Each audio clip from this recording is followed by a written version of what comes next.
This year, we're pleased to say that donations made will be doubled through the Big Give campaign. We're fortunate to have carols this year sung by the Bath Community Gospel Choir, which I know will be great, and I know you'll really enjoy, and please do sing enthusiastically wherever you're watching this service. We'll also be hearing from Fred Oshien.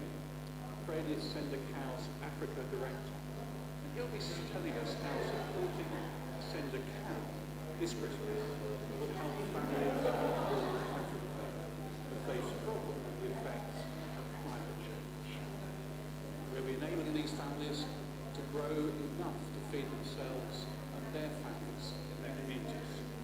We'll be standing with them in all the challenges that face both them and us as we deal with the effects of climate change. In a moment we'll be hearing from Fred, but let's first declare that good news of Christmas as the Bath Community Gospel Choir will sing Joy to Love.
afternoon or good evening.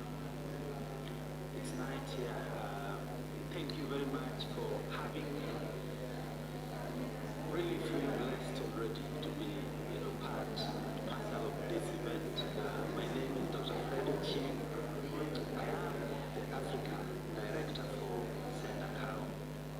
I have to confess I'm very, very excited to be working with Send a Cow, an organization with very committed and passionate people who want to lift the most vulnerable in our society, poverty.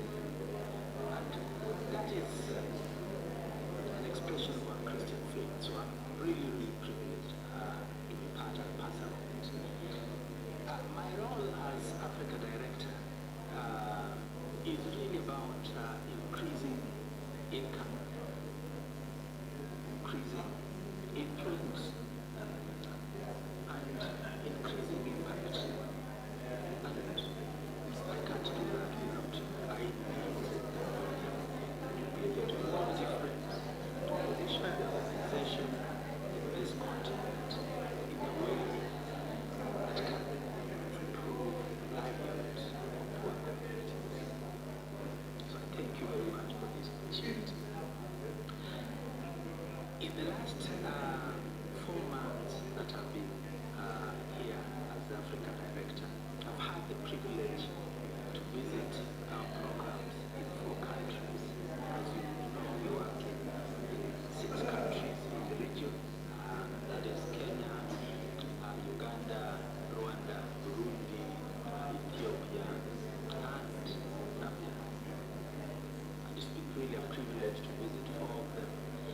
And amazing to see the work that our teams are doing on the ground, walking and engaging with people and providing the appropriate skills, knowledge and tools for them to be able to lift themselves out of poverty.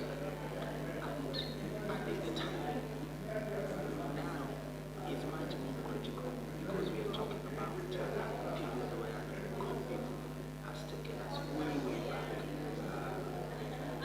And so has spiked the crisis. So this is really, really hard times for many, many communities. And just working together to be able to see a change in how they take care of it is just amazing. So thank you for that support. This year is interesting because for Christmas, our appeal is on life-changing offerings. And so we have an amazing opportunity to double the donation through the big game, and you'll see much more information at the end of this video. Trees are actually at the very core of our work. And if you have visited this continent and these countries that we work in this country, you will know that people do not just plant trees for the sake of trees. In this region, trees, of course,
Let us pray. Almighty God, you show no partiality. Your love and goodness is for all. And Jesus Christ came that first Christmas as Saviour for all. He is our hope, even in the darkest of times. We thank you for blessing the work of Send a Cow in this past year. Especially we thank you for the staff, volunteers and partners who together have enabled us to make such a difference, to be good news to so many. We pray for Marie Jose, her family, and her whole community. Lord, this earth is yours, and you have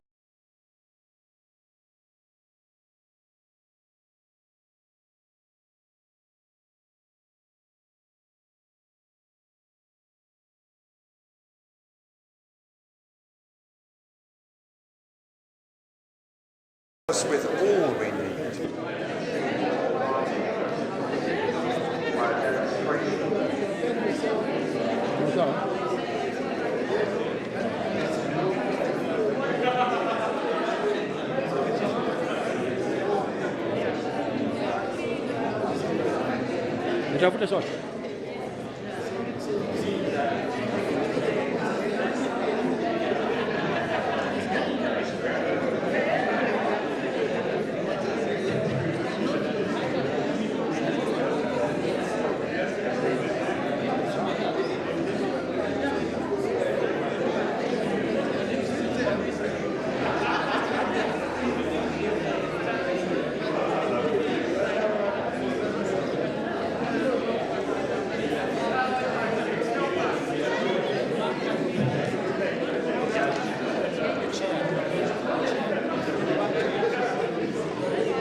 Ladies and gentlemen, good morning.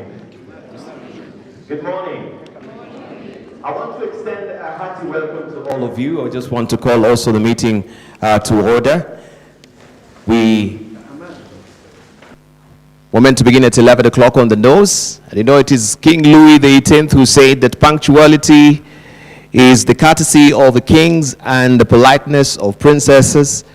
And so I want to thank you so much for making it on time, all of you. It's a big day. Tell your neighbor it's a big day. It's a momentous day. Right? So we want to thank you so much because it is a big day for ripple effect. Right? And you know, when we talk about ripple effect, you can always remember the butterfly effect. So the little bitty tiny thing that you do on whatever continent or on whatever part of the world you're in has an effect to the even southern parts of the world. From the deepest recesses of River Limpopo to the rough edges of Sinai Peninsula to the peak of Mount Kenya, that butterfly effect has a ripple effect. It is Mike Murdoch who said, you know, after your life, you'll reflect back wherever you will be and answer two questions. You're either in this world to create a problem or you're in this world to solve a problem. So turn to your neighbor and ask him or her, are you creating a problem or you are solving a problem? Let's have a conversation. And if you're creating a problem, what problem have you created that we are trying to solve? What problem have you created so far? So you are in this world either as a problem creator or a problem solver. And this is why this particular congregating today is very important, because Sendakau is morphing into a ripple effect. And they are here to solve a problem. And there are many testimonials that we'll hear this morning from the farmers, how they've been affected very, very positively by the impact of ripple effect. So, we want this ceremony, of course, to be immortalized, to be remembered, because that ripple effect will continue year on, many years after this. We'll remember how you've impacted and changed the many lives positively. And so, I want again to extend my hearty welcome to all of you. By way of introduction, my name is Dibal Ainer. I'm a broadcast journalist with the Standard Group, that is KTN News and KTN Home, and also we have KTN Farmers as well. Well, this conversation is very, appropriate and related, that we can see farmers coming and they can talk about also the impact of the organization that is had down mashinani in the counties, as we call it here in this country of ours. And so from wherever that you are coming from today, our international guests, we want to say thank you so much. We are very generous and happy people here in Kenya. So we want to also extend another warm welcome to you, to this land of Simba. Simba, this is where he lives. Many of you that know Simba from The Lion King, I know while you're traveling, you might have seen those logos that say, here, Simba lives here. Tell your neighbor, Simba lives here. Simba lives here. And so I want to appreciate also our chief guest this morning, Mutuma Nkatha, who is the executive director of the NGO's Coordination Board. Of course, this is where we report to, and the fully support of government in the endeavors of ripple effect is very much welcome, and for the salutary effort that they put forward to make sure that at least there is sanity and sobriety in, the running of NGOs in this country. So without the effort of the government to cover us, and of course to also egg us on the work that we do, then this will not really be coming, of course, to fruition. So the necessary regulatory frameworks that they come to board, that we need to check the list as an organization, they've been very, very supportive, and we want to thank you so much, Boma Executive Director. So we shall hear from him much later in the course of the program. But I want us just to, before we embark on the program, to dedicate ourselves before the good Lord, who has afforded us this good day as well, with an opening reflection and a prayer. And I want to call upon Donald Mavunduse, who has graciously elected to take this opportunity to pray for us and dedicate us to the Lord.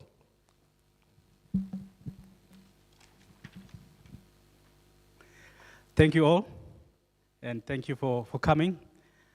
I would like to pray in very specific ways. First, I want to pray for the communities that we care about. I'm really excited to see Emmanuel and Karen, our farmers whom we work with. When I left university to go into development, my aim was to change the lives of people who are vulnerable and struggling. What I didn't know is how much those people would change my life. And many of you who are in development may have had a similar experience. So I just want to pray for the communities that we care about, that we are concerned about, that we work with. Heavenly Father, we just want to thank you for this amazing opportunity, a privilege to serve your people who sometimes find themselves in difficulties. And Father, I just pray that they feel your presence in a special way. They feel your encouragement in a special way. And they feel your support in a special way. Secondly, I want to pray for the organizations that are here. I've been in development for over 26 years. Before, we used to compete a lot. What I've been hearing today was, how can we collaborate? And what is really exciting is not just collaboration between traditional NGOs. We are making bridges and linking with the private sector. Because we realize that whether you are non-profit or for-profit, we all have the same aim to make the lives of the people that we serve better. So I just want to pray, dear Lord, for cooperation and pray, Father, for unity of purpose. And pray, Father, that for all the organizations represented here, that you multiply their efforts and you multiply the work that they are doing, whether they come from the private sector or NGOs, and that, Father, there is this common platform where we can come together to make sure that your people that we serve get the best support. Thirdly, I want to pray for different leaders. We are having this event at the end of a leadership training and session with Ripple Effect. So we have leaders from Ethiopia, from Kenya, from Rwanda, Ripple Effect, Uganda, Burundi, and we had a leader who just left us in Zambia, and leaders who have come from Ripple Effect from the UK.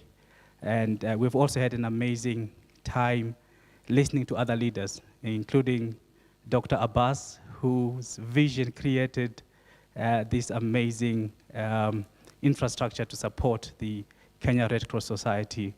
And we were really inspired by what many of the leaders shared. So, Father, I just pray for wisdom on all the leaders who lead different organizations at different levels. I just want to pray special blessings for Ripple Effect country directors, our leaders at the Africa level, Ripple Effect program staff who are leading all our programs. Father, I continue to pray that you walk ahead of them and continue to show them your way and to strengthen every step. I pray for leaders who have shown courage and integrity that we have learned the last couple of days. And finally, I want to pray for Ripple Effect. I don't know whether this is a christening, but it is an important stage of our journey as an organization over 30 years, helping the communities that we help. And our vision is to see this continent confident, thriving, and sustainable. So, Heavenly Father, we place the vision of Ripple Effect, our mission to inspire and to equip communities to transform their lives, to protect their environment, in your capable hands. And we pray, dear Lord, that we feel your presence today, and we pray for special wisdom on those who are going to share a few things about our journey. So I place all this event and our vision for a confident, thriving, and sustainable rural Africa in your very capable hands. In Jesus' name I pray. Amen.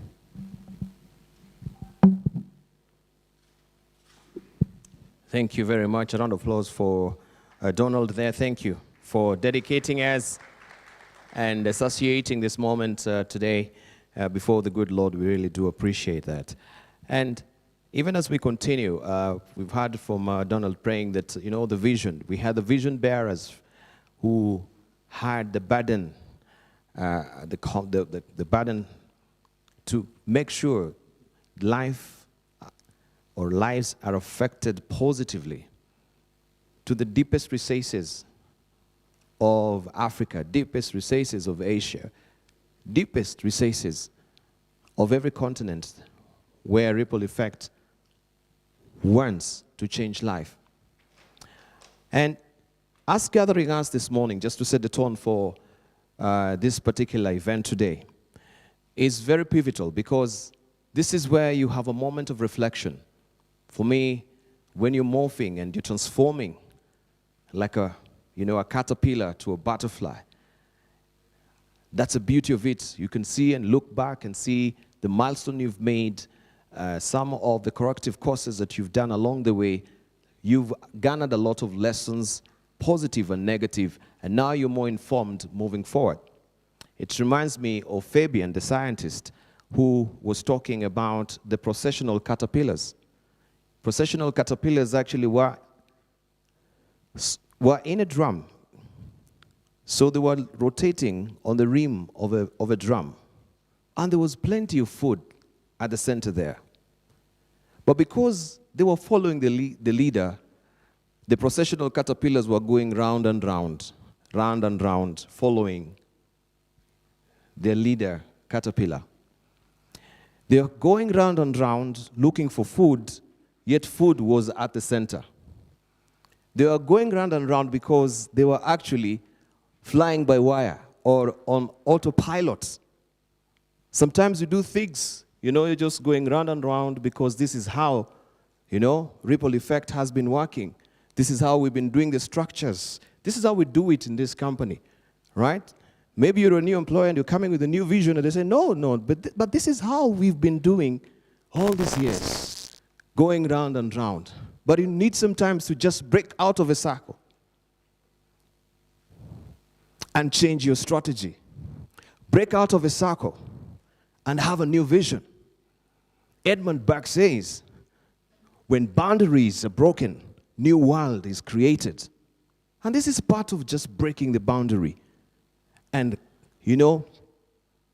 trying to give yourself a new pair of eyes to see more clearly, to see more farther. Breaking from the processional caterpillar mentality that this is how we've always been doing. And it is very refreshing. Even right now, as we're focusing on the war of Ukraine and Russia, you see sometimes even the soldiers, they have to retreat from the battle. They normally say that we have the 3R strategies. You retreat, you recoup, and then you relaunch. And that's why it's very pivotal, even for us to come here. Retreat from the battle, retreat from the activities, retreat, of course, from the toiling and moiling that we've been putting on the ground, and try and reflect, how has it been? Why do we need to change this name? Why do we need to have the ripple effect? What has been the impact so far, looking at the milestones? Are we touching lives, right? Are we really changing lives? Is there any indelible mark that we can say we as Ripple Effect are leaving, to our farmers in every county of this nation, in every part of Ethiopia, in every part of Burundi, wherever we are? How impactful are we? And that's why it is very important to reflect, to think back and say we need to course correct here. And then after that, you have all your tools and arsenals. This particular strategy never worked. This particular weapon never worked. Now we need to relaunch. We're coming out with full force and vigor. And we are moving forward. That is a ripple effect that we want today. That after this, you will be renewed, refreshed to move forward. Renewed, refreshed to move forward. And it's an important moment for you to also immortalize. How many of you have your mobile phones? Let's do a bit of activity before I invite the chair to the board also to just give you that official welcome, of course, note and remarks. You have your mobile phones? Show me. Lift it higher. Why don't we stand up? Why don't we stand up? I want you to just do a little bit of an activity with your mobile phone, right? I want us to, I know the hashtag. I'll formulate a hashtag. And I know many of you. How many of you on Twitter? Show me. How many of you have no sodding idea what Twitter is? All right. How many are on Twitter? How many are on Instagram?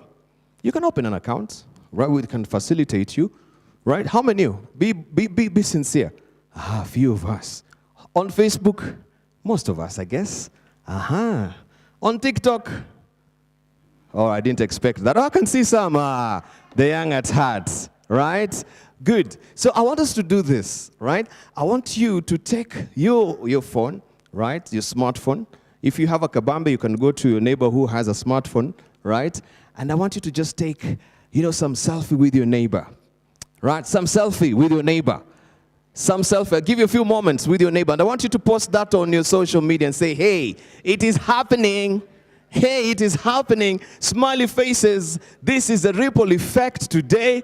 We're here at Boma Inn, and we are, of course, happening today. Change of name. Hashtag ripple effect unveiling. Hashtag ripple effect unveiling.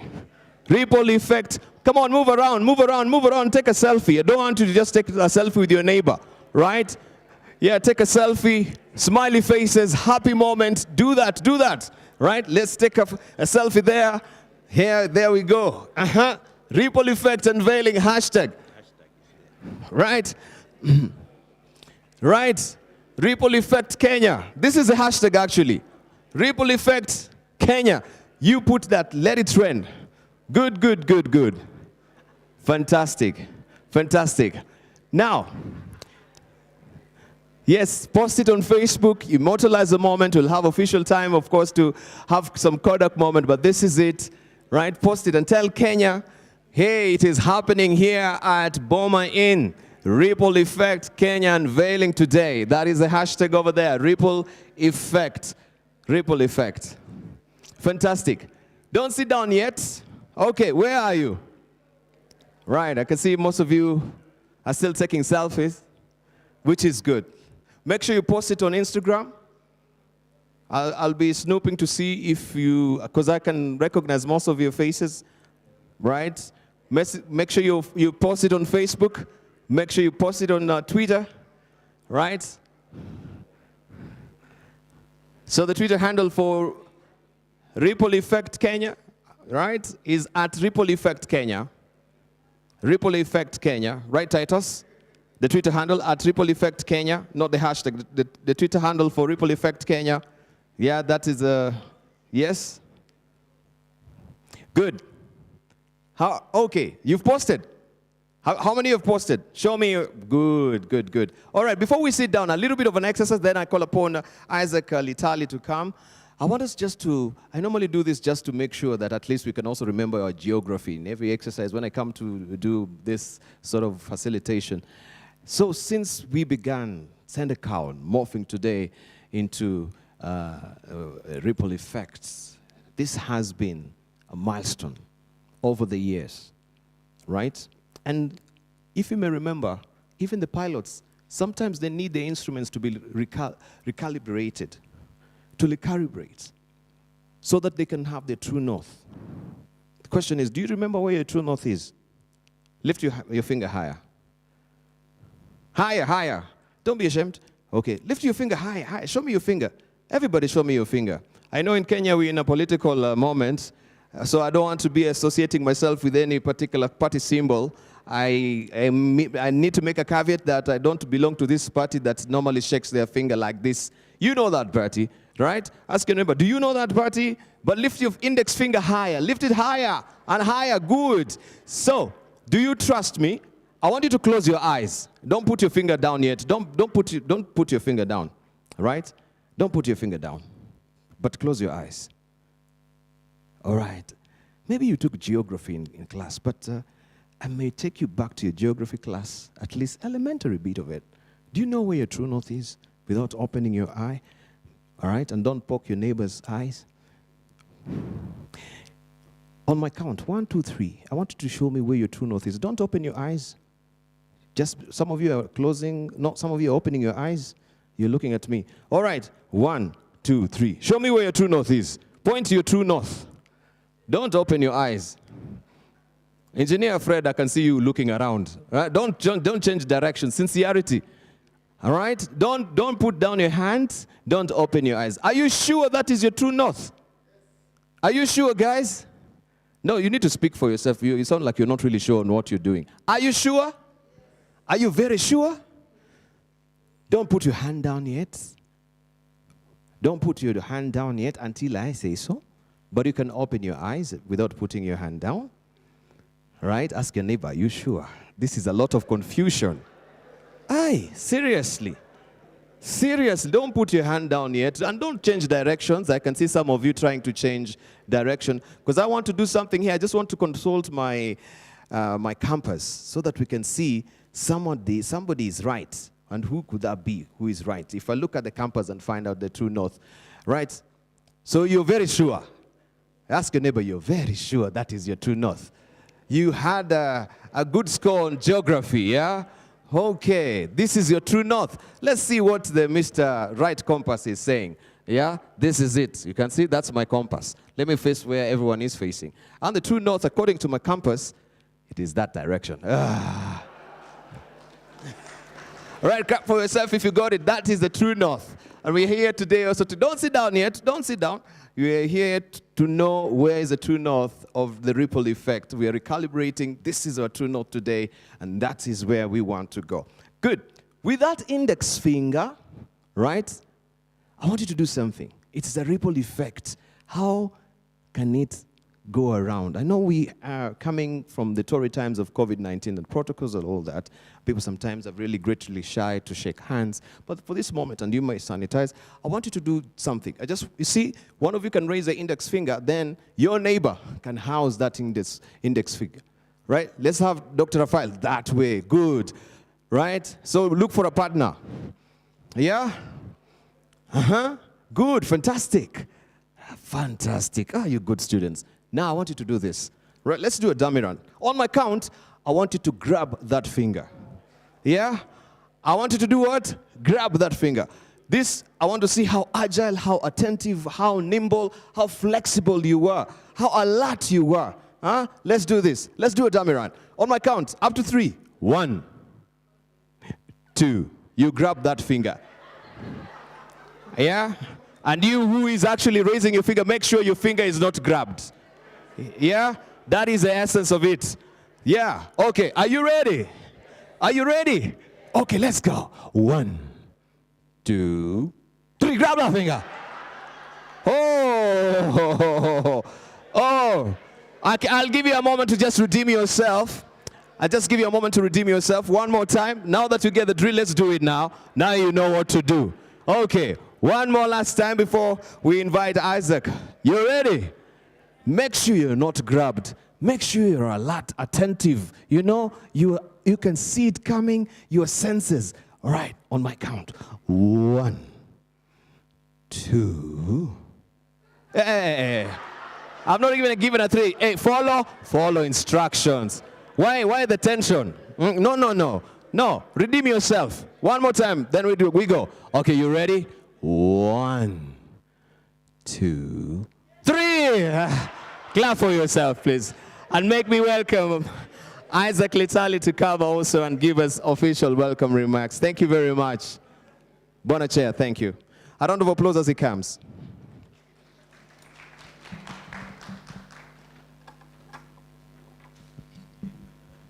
Thank you so much. I just want to say our chief guest, our partners, valued partners, board members, and staff of Ripple Effect, good morning. I want to welcome all of you to this function, which is historical in our organization. Before I go far, I would like the board members to stand up and introduce themselves. Board members, please. Do we have an extra mic or you?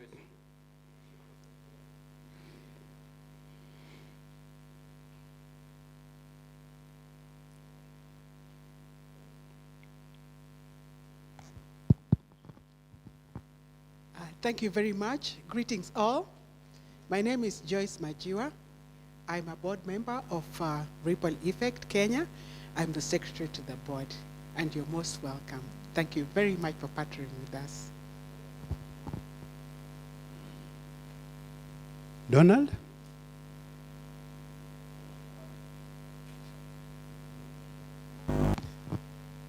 Welcome. I'm not actually a board member, but I sometimes represent my CEO, who is board member of Ripple Effect Kenya.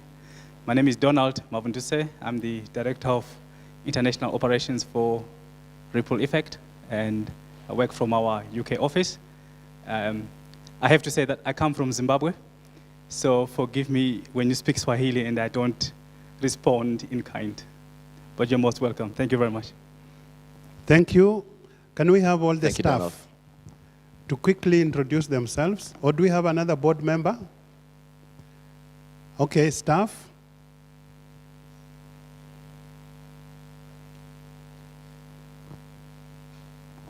Titus Sagala, the team leader. Alfred Juma, in charge of programs and partnership support.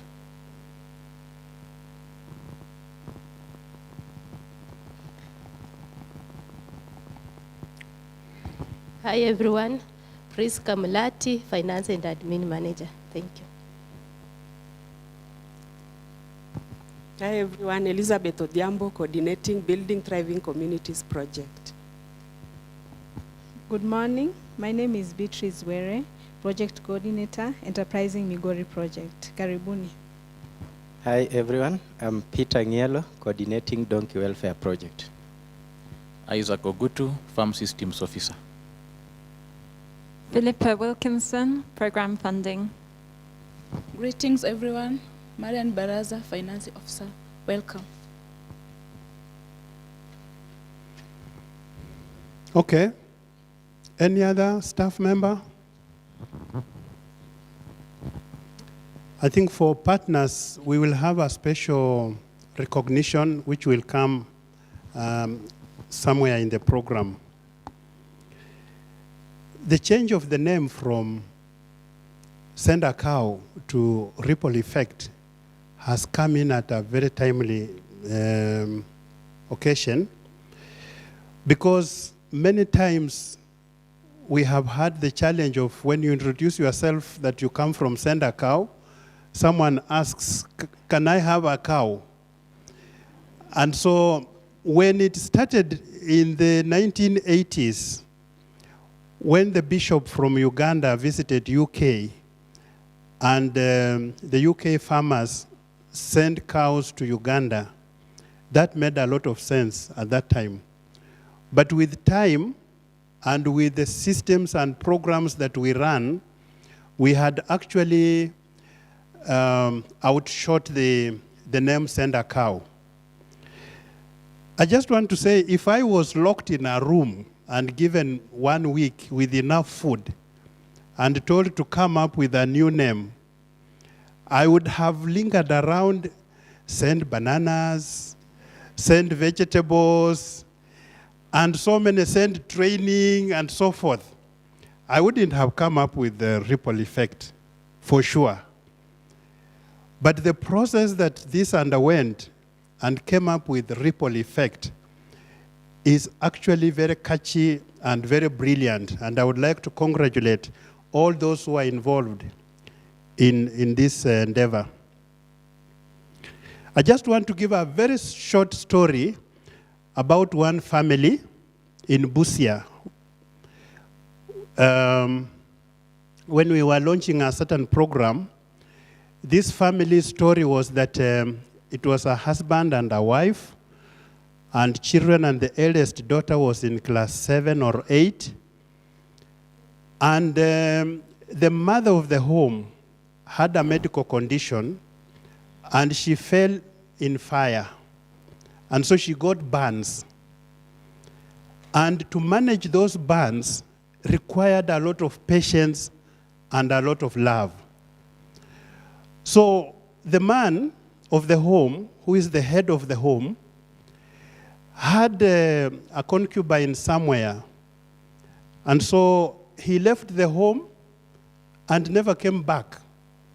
He went to live with his lover. And the daughter, who was in class 7 or 8, decided to drop out of school to take care of the mother, who was now very smelly and a sight to watch. And when, at that time, Send a Cow visited that family, they chose that family to be the model. They had a small farm of less than an acre, and they were living in desperation.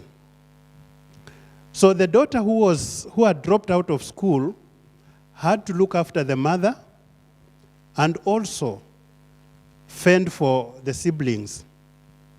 Now, because she was out of school, she also got pregnant and added to the number of siblings to feed. So it was at that particular moment that we came in as Send a Cow at that time. And when the program, the 12 pillars that we use were applied, the life changed in that home. Unfortunately, the mother succumbed to the burns. But the leader of the home, now the girl who had dropped out of school, now joined the Send a Cow group and did what we wanted her to do. And that changed their lives. They were able to sell vegetables.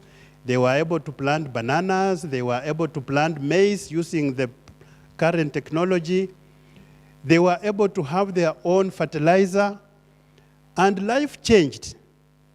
Where I left that story is that now they were now moving from desperation to hope.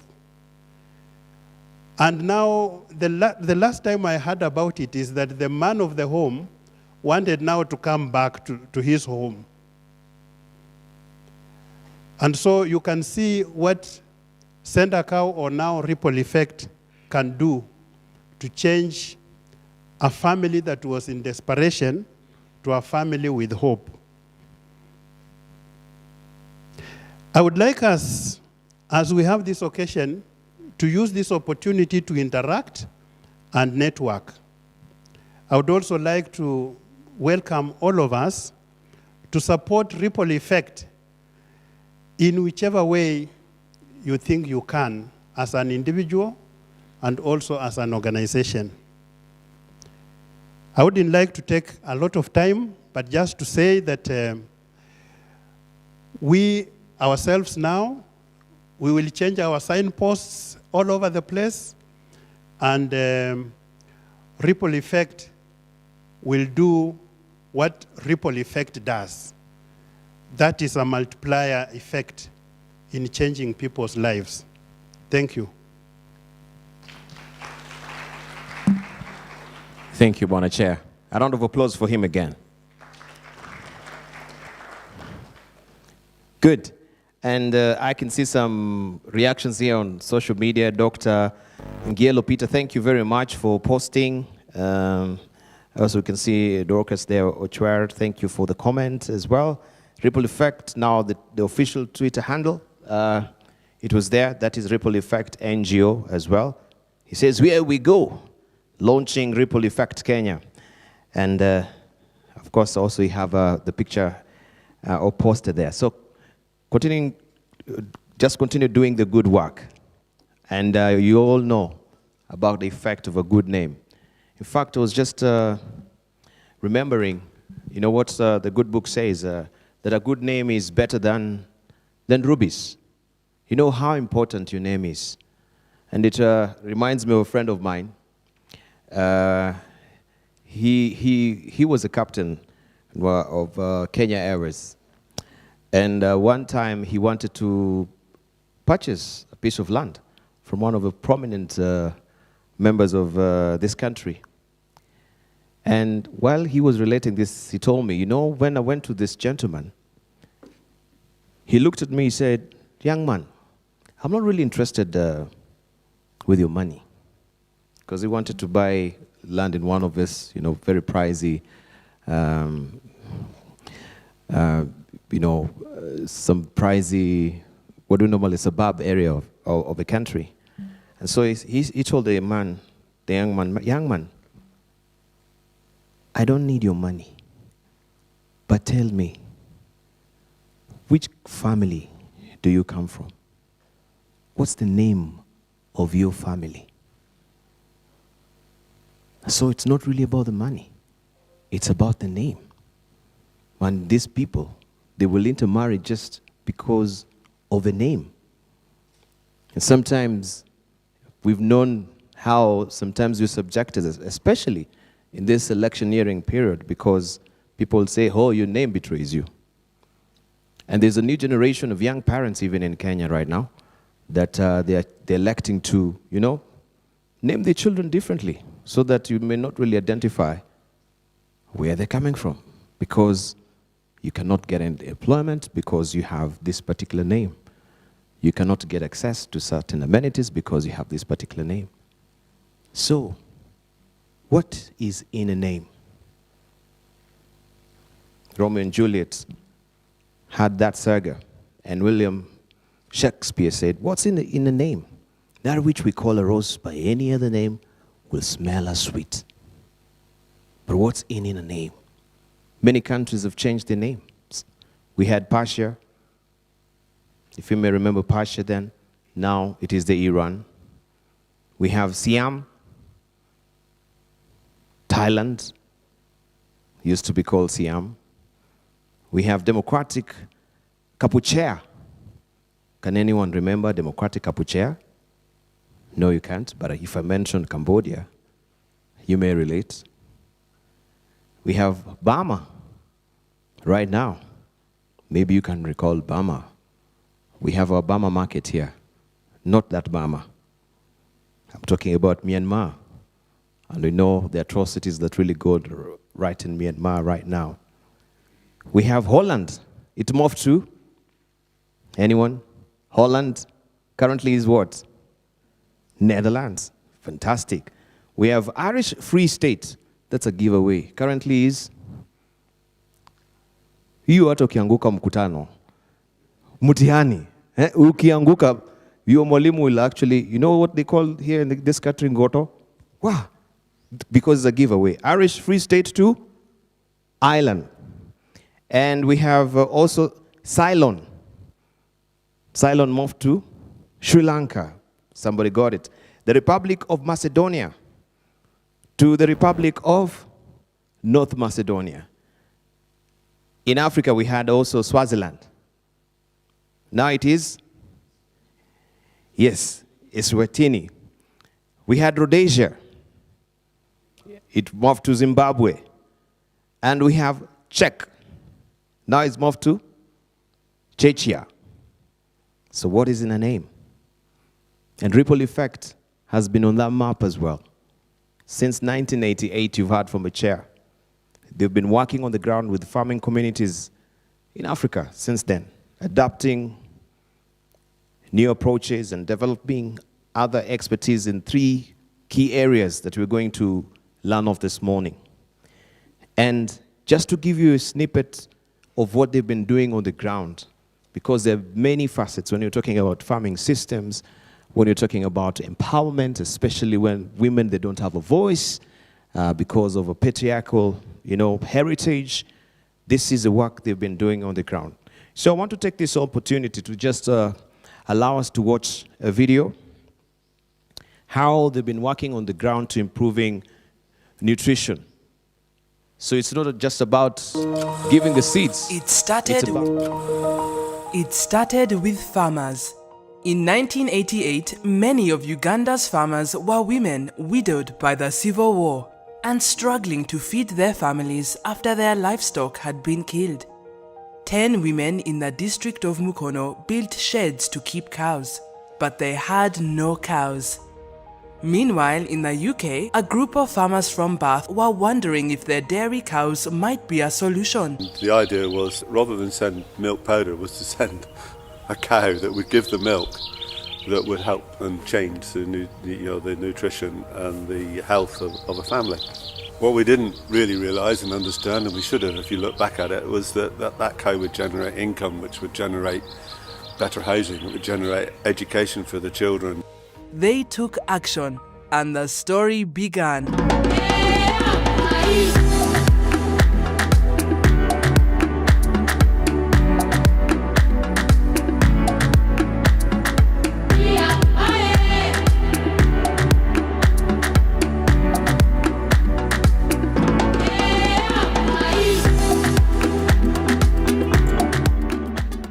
Training programs were developed with successful farmers sharing their experience with their neighbors.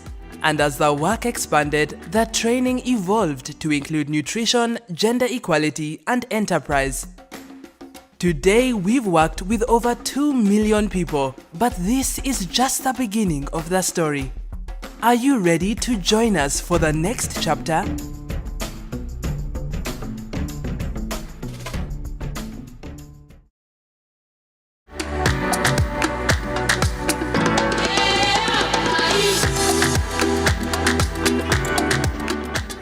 Training programs were developed with successful farmers sharing their experience with their neighbors.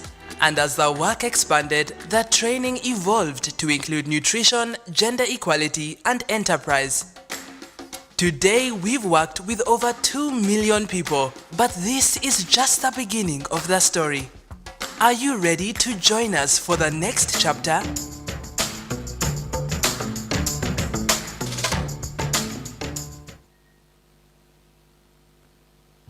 Thank you. A round of applause for that. So we shall hear momentarily also on the testimonials on how lives have been impacted down on the ground. We have farmers who have very telling stories.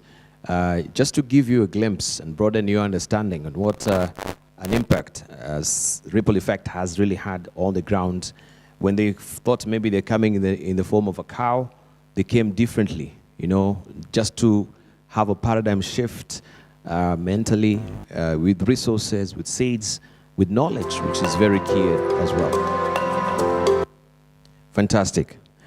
So, I'll be remiss if I continue with this facilitation if I don't also just acknowledge some of the organizations that are here. They've come from wide and far. I want to appreciate Brook East Africa. If we have Brook East Africa around, the CEO and the staff, we will want to appreciate you. Of course, we can see Dr. Rafael here. Just stand up and appreciate, yes, just Brook East Africa, right? We want to appreciate you. You know, they always say that you can never whistle a symphony. It takes a whole orchestra to play a symphony. So we want to appreciate you here. We want to also acknowledge the NGO board CEO, if you're here, NGO board CEO. I know that, yes, the executive director is here, and the council chair as well. If you have also the council chair, he also doubles in as that. We have Aga Khan Foundation. Aga Khan Foundation, everyone from Aga Khan Foundation? Aga Khan Foundation. Institute of Directors.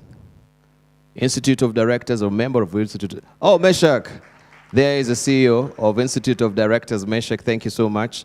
We have also Micro Enterprises Support Program Trust. If you're here, yes, there she is. Thank you, Executive Director. Also, we have Government of Kenya officials. So, Government of Kenya officials, save for, of course, yes, thank you so much to be part of a panel and discussions here. Framers from project area. Framers from project area. Oh, these are farmers, yeah. Oh, these are farmers. These are farmers that will hear. Okay, farmers. There's a type of farmers. Hao ndo wale sasa watu. Yeah. These are the people, and this is where we have actually been impacting them. So momentarily we shall hear from them.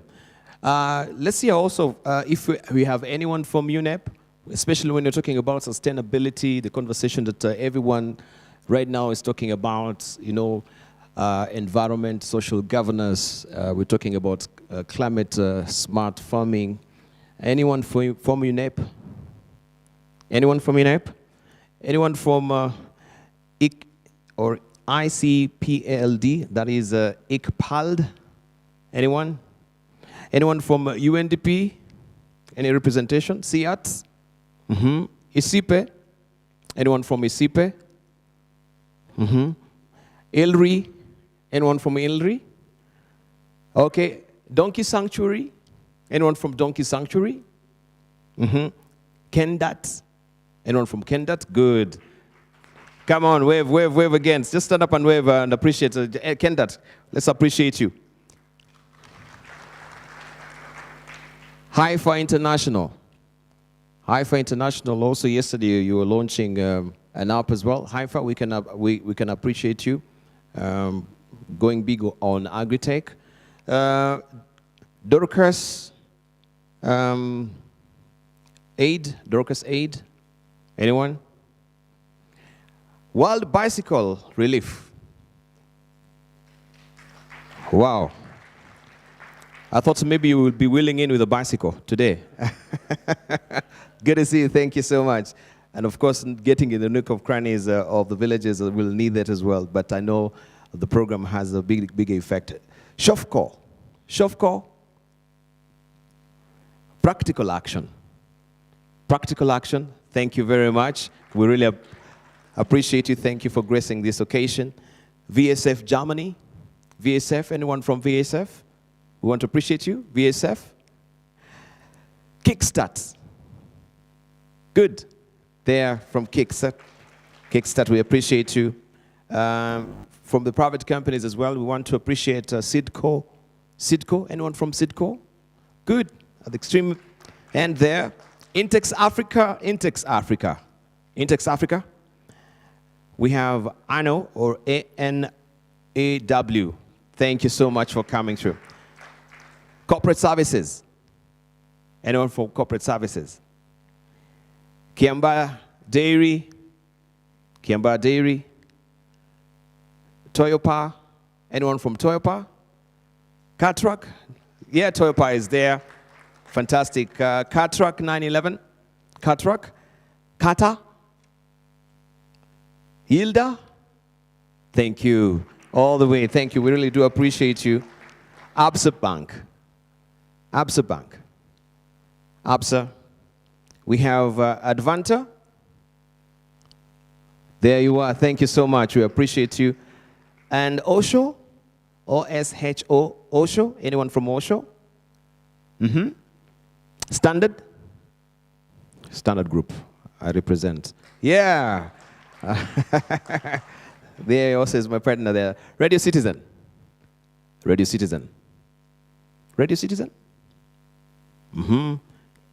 Of course, KTN is here if the Standard Group has been mentioned. So those are the people that we want to appreciate, and thank you for electing to be part of this big occasion for Ripple Effect today. We'll be, of course, also I'll be appreciating you much later with a small token at the end. Thank you very much for coming through.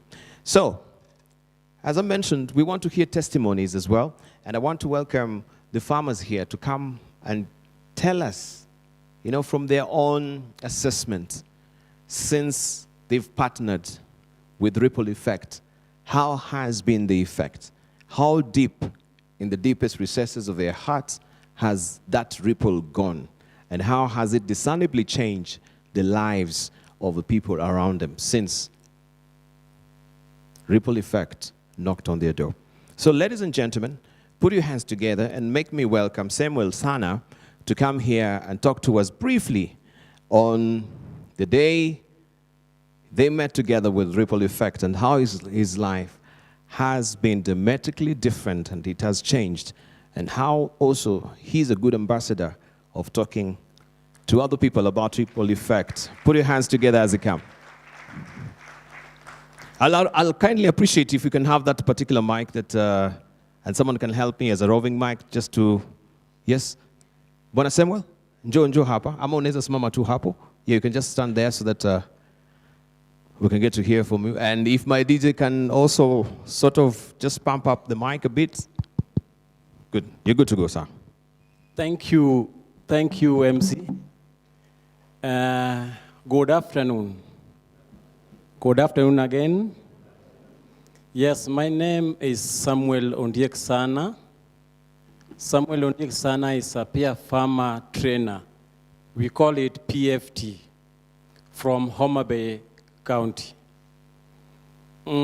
Samuel Sana initially was just a mere farmer who was just farming normally the way people have been farming. But since I started partnering with Send a Cow, today changing to Ripple Effect, my life has got a story to tell. Samuel Sana is also coming from a group called Ropa Women Support Group, the only man within 18 women. When I partnered with Send a Cow, that is 2013, the time when Send a Cow was partnered with Heifer International. The way I said, I was just farming the way people are farming. Then through partnering with Send a Cow, by then, I was selected as one of the peer farmer trainer. After that, after they have come to my farm and assessed my ability and saw some shortfall in me. So they wanted to empower me. They took us for training. There was several training.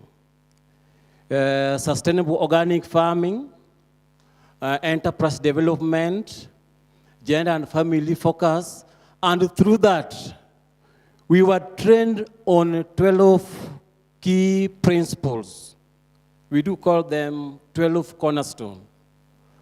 These are the principles which sticks family and all what we were training together. After that, they supported me with one goat, pure goat, and one cross. And given that they were giving them in group, they also gave me a bag at my home. So I was hosting back for the groups. There is where the journey started. After undergoing training, it got me when I had, Samuel Sana is having diploma in business management from Kenya Institute of Management. So after having done my diploma course, I tamared in Nairobi to the extent of doing mjengo in Kitengela. Then I said, no, it is not my luck. I don't have my luck in no formal job. That's when I went home. I was just doing those normal farming the way I have said. So when I partnered with Send a Cow and started doing my farming, I started changing my life. One, after getting the training, I started disseminating these trainings to my group members. From group members, I was able to go extra mile to train other groups members apart from my own group members. There the story went. Send a Cow also took me, or took us, to what we call a tour exposure tour, where we could go and learn what other people were doing. Surprisingly enough, my first tour, I talked to myself. I said, the next tour must be in my farm. So when I came from those tours, I had to pick what I've seen and paste them in my home. That's a journey. From there, things went like that. I started making these things in my home, doing smart agriculture, planting fruits. From there, today, as I speak to you, I have managed to train more than 10,000 farmers. Thank you. Thank you. Samuel. Today, as I speak to you, I have managed to do what we call person to more than 20 non-group members.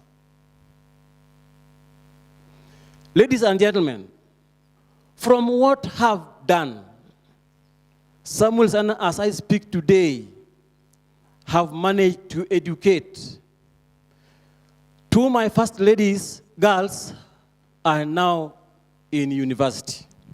Thank you. The first one is pursuing an electrical chemist with management. The second one, the first one is finishing this year in Kenyatta University. The second one is doing city call in JKUAT University. Samuel Sana is also having 2 children in high school.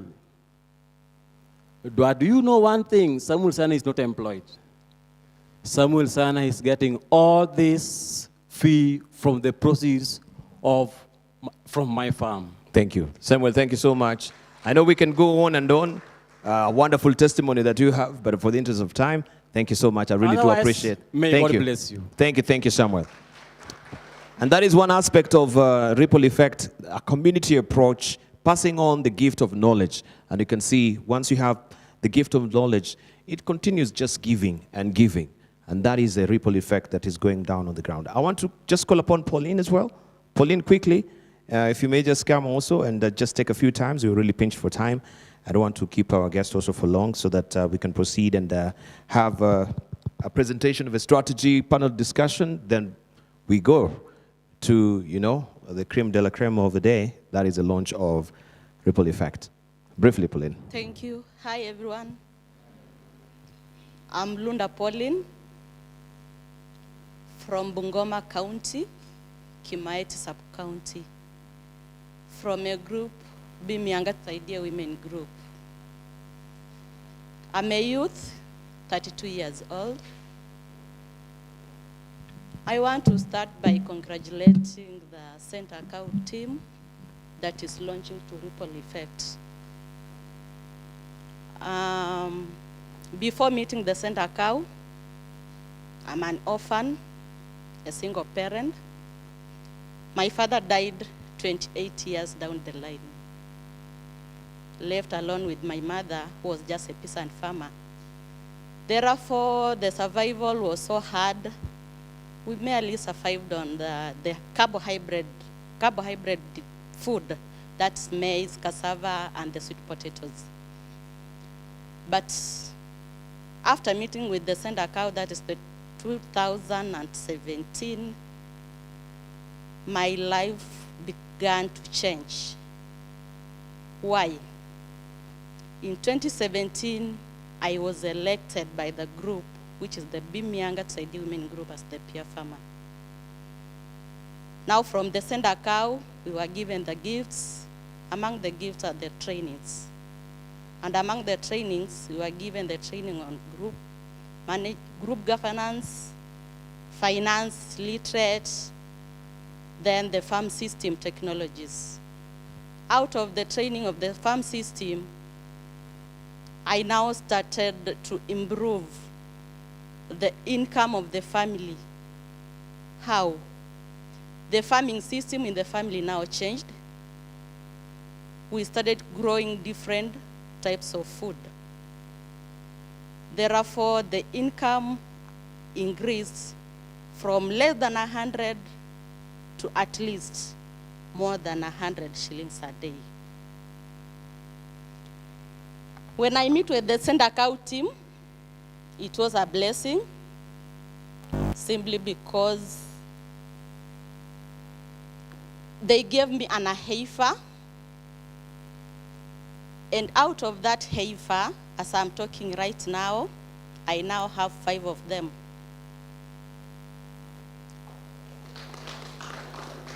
With the trainings I've been given with the Center Cow, I gained a lot of courage and self-esteem. With that self-esteem and courage, I have been elected to serve in various leadership positions in the community. That is the Secretary, Kimaiti Nourishment Farmers Cooperative Society, Secretary, Kimaiti Peer Farmers Trainers, Vice Secretary, Shombe Group Management Committee, Vice Chairperson, Finance, Mianga Catholic Church. And out of those positions, it has given me chance to meet other peoples and train them on various aspects like saving and credit, whereby I have managed to train the other community members, those who are not working directly with the Send a Cow team, a group of women which consists of 28 members. And out of that position, I have also managed to train the St. Gabriel prayer group on things to do with the poultry keeping. Thank you. Thank you. And the list can go on and on and on. I know good salutary effort that you've put there, Pauline. We really do appreciate. Jennifer, a round of applause for Pauline. Jennifer, where are you?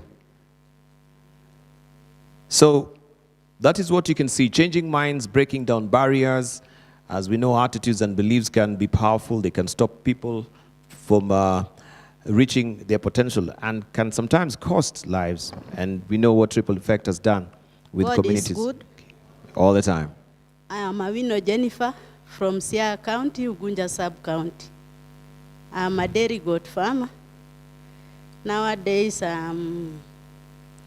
you allow me to talk with Kiswahili. Sure, karibu sana. Kwa sababu masomo yangu ijafika hapo juu sana. Mimi ni mkulima wa ndizi. Send a Cow walinipata nikiwa chini kabisa. Mimi ni mjane miaka 22 years. Walinipata kama niko na watoto 5. Nilikuwa sina chochote, hata nyumba hata nini. Na mbuzi ilinipea nyumba nikakalia. Nimefunza watu kwa sub-counties mingi. Kwa skill yenye nilipata kwa Send a Cow. Nikapata jina Professor Chacha. Na si kusoma mpaka hapo. So vile walinipeleka hatua nikaona chenye watu wanafanya ikanifungua macho. Nikasema nitafanya hii.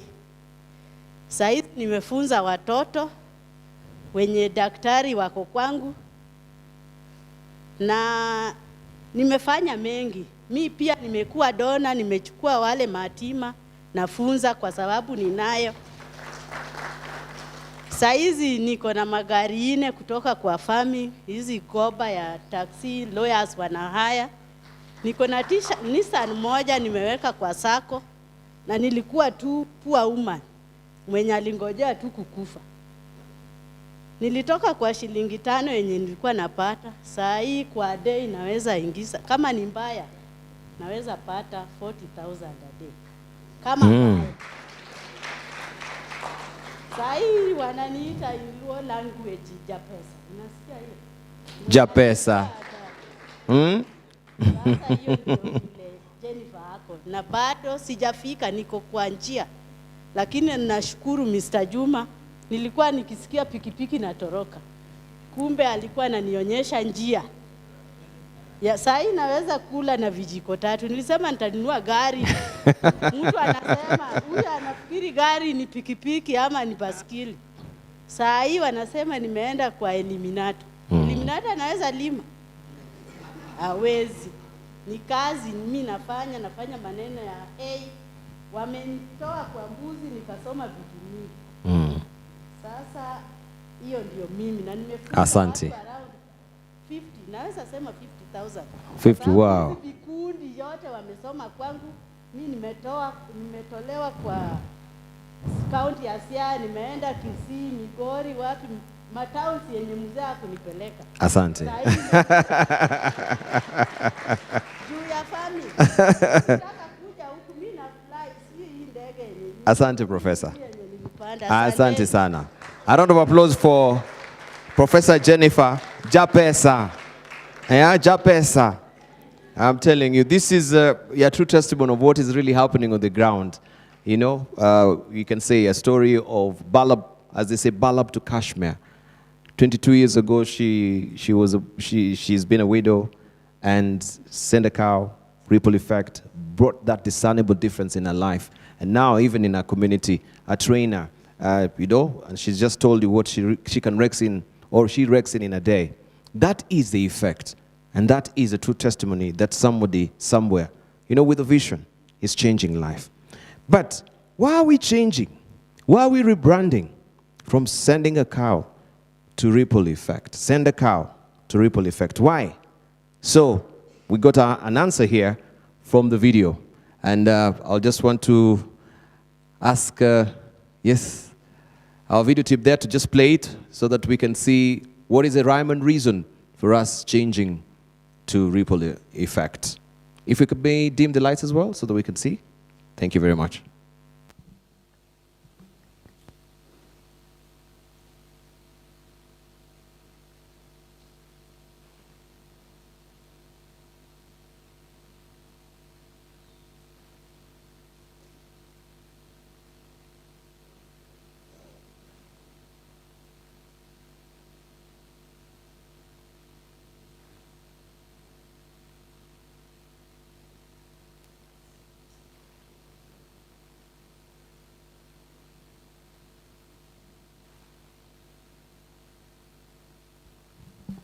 Okay, so in the meantime, as he's trying to figure out which is a video, are we ready? If you're not, we can actually just play that much later, and you can work on the audio as well.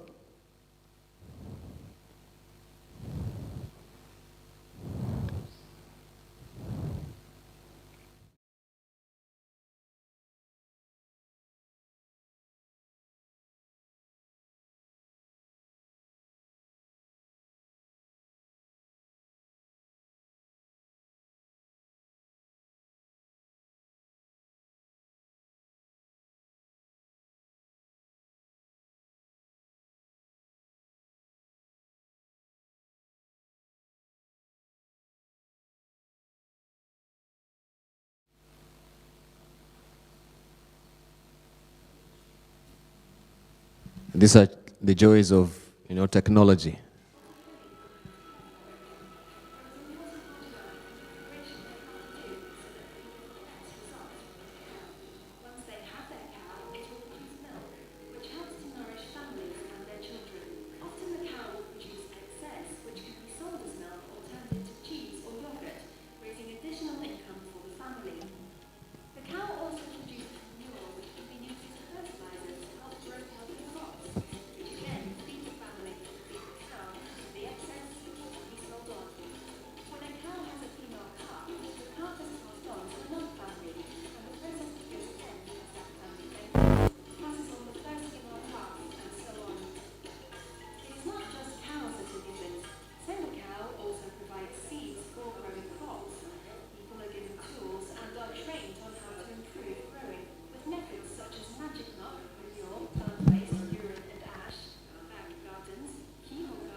Good. So that is the Pass It On video. So we want to see why we're changing our name from Send a Cow to now Ripple Effect.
on an African farm. A round of applause for that.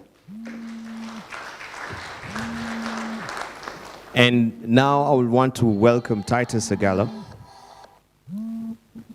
right, who is the country director, Ripple Effect, to come forward to tell us from here, now that we are morphing to Ripple Effect, what is the strategy? What is the true north?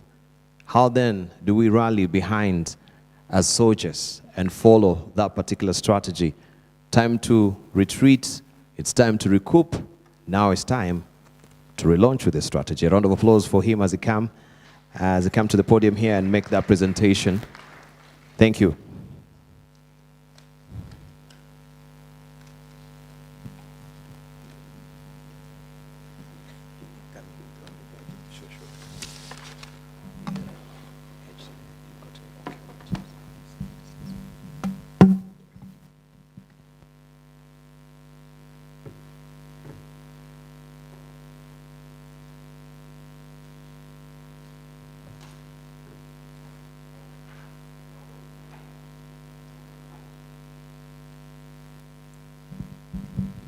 Thank you.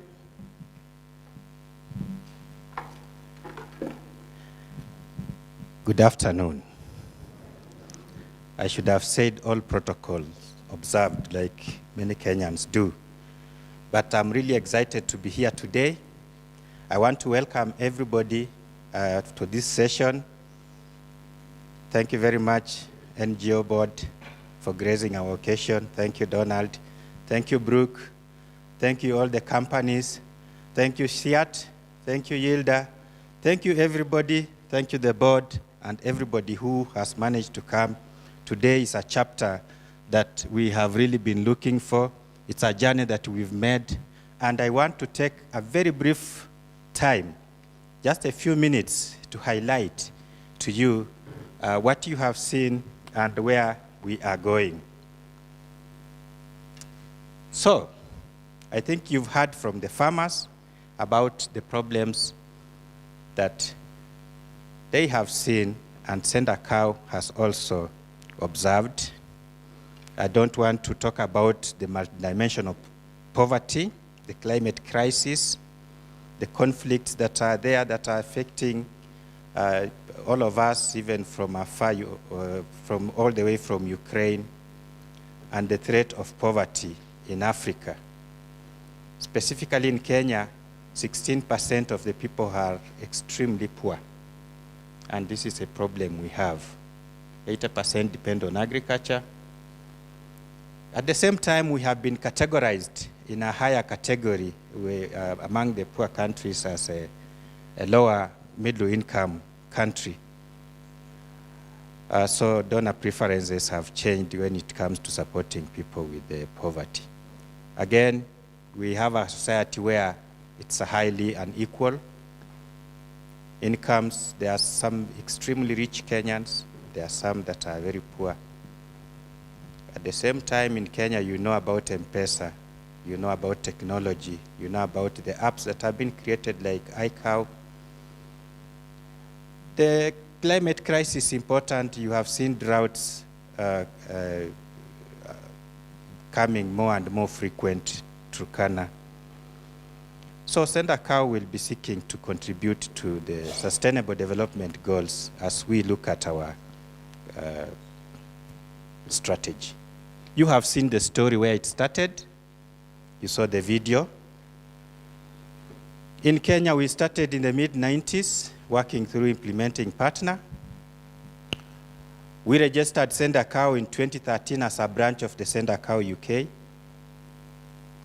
We went to the NGO board to register the NGO in 2017 because we were anticipating the PBO Act and we wanted to really work with the farmers directly within the legal framework. And we have been working mainly in Western. We have our proven approaches. 3 main areas, Dibala attend to that. The first area is farming the land. We are using sustainable agroecological principles and processes that have a climate positive impact, and our training shows that people how their land can be highly productive. Our next component is the gender and social inclusion, where we build a foundation of confidence and hope so that women and marginalized people have a greater voice and influence in their homes and communities. Our third strong area is business skills, and you've heard Jennifer has told you how much she's earning now. Sana didn't tell you, but he's almost in the same league. The other farmers did not have an opportunity to talk, but we encourage farmers, once they are food secure, to grow farming as a business so that they can grow more incomes and have greater control over their futures. They are then able to develop profitable enterprises. We also do things in the community that create ripples. These farmers have spoken to you, and all of them, as we talk, are peer farmer trainers. They train other farmers. So then we end up reaching the whole community. As you know, we have worked mainly in Western Kenya, and we've had great impacts. We'll provide you a link to our impact report. So there are just a few highlights that you can see there. And our community approach and passing on the gift of knowledge, you'll find that those people we have worked with directly, 98% of them, the families become food secure, according to the impact report, impact survey, that the latest impact survey. Fewer people are using untreated water. So we are helping the communities to do water springs and also teaching them how to treat. We are also finding that 95% of the people that we meet were not having toilet facilities, but then they improve them. We are changing minds, breaking down barriers. Those are the percentages. 60% more women are making decisions in their home. 95% of those who are having HIV positive are getting support services. And we were working with partners to do a community-based health insurance. And the communities or the people we work with directly, 85% of them are joining this. We also have an impact on women and families when it comes to violence and finding a voice. Gender equality and equity is at our heart. We have seen a reduction in domestic violence. We have seen more women making decisions. We have seen the violence fall, and this we did a survey together with the Washington Women Institute, which gave us those figures from our participants. We are also strengthening farm management, and this is a key to food and nutrition security. And we are registering very good percentages when we look at the impact we are creating. Good food. Food is not just food, but good food with the necessary nutrients is also an area that we have recorded big impacts. Income, enterprise, and growing the culture of saving is an area that's a ripple effect. Formerly Send a Cow is doing a lot. Access to health care and health insurance. I've talked to you about the health insurance we are supporting in the communities. We are supporting people with HIV/AIDS together with the government. And when COVID came, we also put in mitigation measures, which helped people mitigate so that they do not fall back into poverty. We are also working in the area of safe water and sanitation, and mainly helping people to cap springs. You will find people drawing water from such sources, but we work with them and engineers to cap the springs so that they can get clean water coming out, which can be treatable. We are also about the environment, and we are helping people to mitigate the areas around the climate crisis. And we are already seeing some impacts on that. We don't do this work alone. We have worked with many partners. Thank you, Brooke. Brooke has really worked with us on the donkey welfare for the donkey owning communities as well as the livelihoods. Calro, the research plus SIAT. SIAT, we have a program that is ongoing on grass to cash, and we had previous programs. Thank you, NGO Board, for the legal framework. We have worked with HEFA International before, STIPA, JOA, UK Aid has been our main donor. So all those, just to mention a few, have been our partners that we have worked with to do all that work that you've heard. So, where are we going? We have a goal to reach 700,000 people more. So as ripple effect, currently we have reached about 350,000. We want by 2030, we are at over 1 million people. We have also given ourselves a new vision, a confident, thriving, and sustainable rural Kenya. We want to see people full of joy and dignity, people who are healthy, people who are eating well, and living above the poverty line. Our mission, we want to inspire and equip Kenyan communities to unlock their potential, transforming lives and protecting the planet. So the planet is about the environment, the climate. That is what we want to see. That is our main mission as we work with the communities in the areas where we are working. We have 5 objectives. We want to ensure people have access to sufficient, safe, and nutritious food. We want to support communities to earn above the poverty line and become financially secure, engaged in a vibrant economy. We want to support communities to effectively adapt the climate crisis and restore the ecosystem. So everything that we do has to have the environment in mind because we have borrowed this planet. We also want to see an inclusion, voice, and agency of marginalized communities, people, women, people with disabilities, the youth. We also want to see inequalities are dealt with. Lastly but not least, we want to be a catalyst of change. We want to influence policy, we want to practice as well as maximize impact through partnerships. And that is why all of you are here, because we want to walk this journey together. We want to influence the policymakers to do what is good for the communities.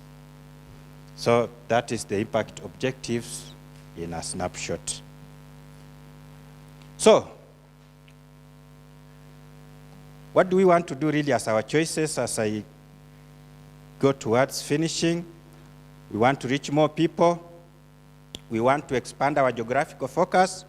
So we want to see that we are also going to areas that are arid and semi-arid, which also require our expertise. We want to deliver our work through partners. There are many areas that we have not reached, but we can identify partners who can work with us. We want to enhance our 3 thematic areas because we are experts in that. We want to help women, people living with disabilities because they are disadvantaged.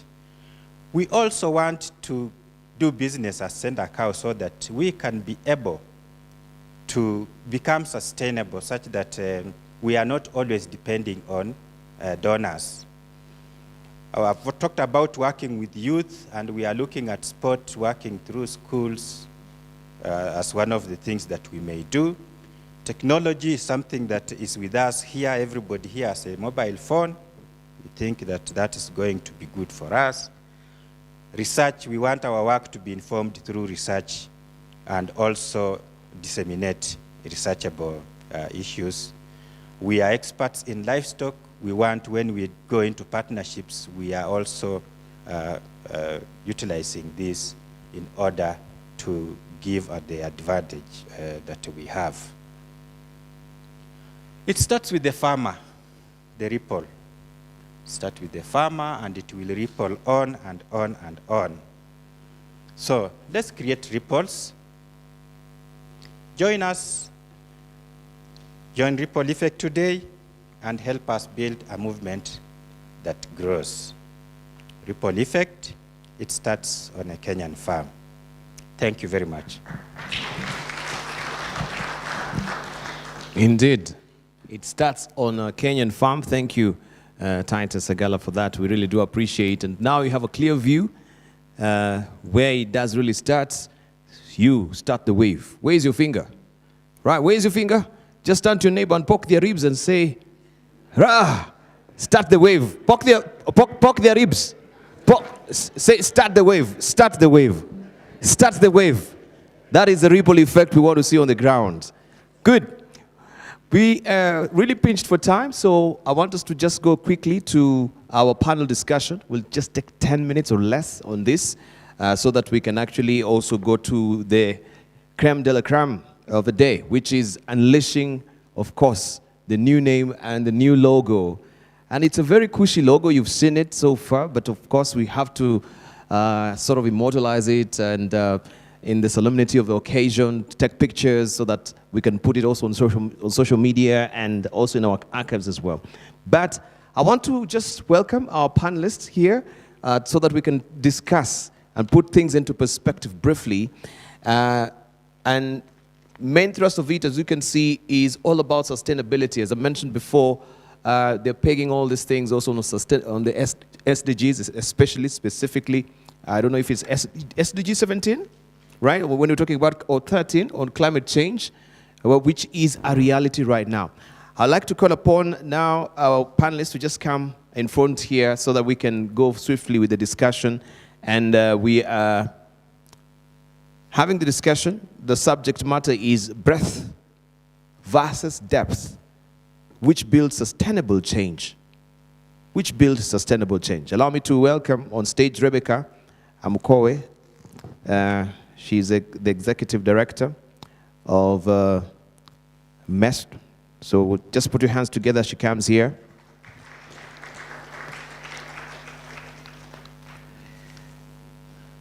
I also want to welcome Alfred Juma. I want to welcome Dr. Rafael Kinoti and Bernard Kimora well from the government, right? So we shall hear from them momentarily, and also you can just afford 1 or 2 questions, and then we just keep it like 10 minutes. So it's too bright for you. Let me just sort it out. Does it have a slide? Oh, thank you.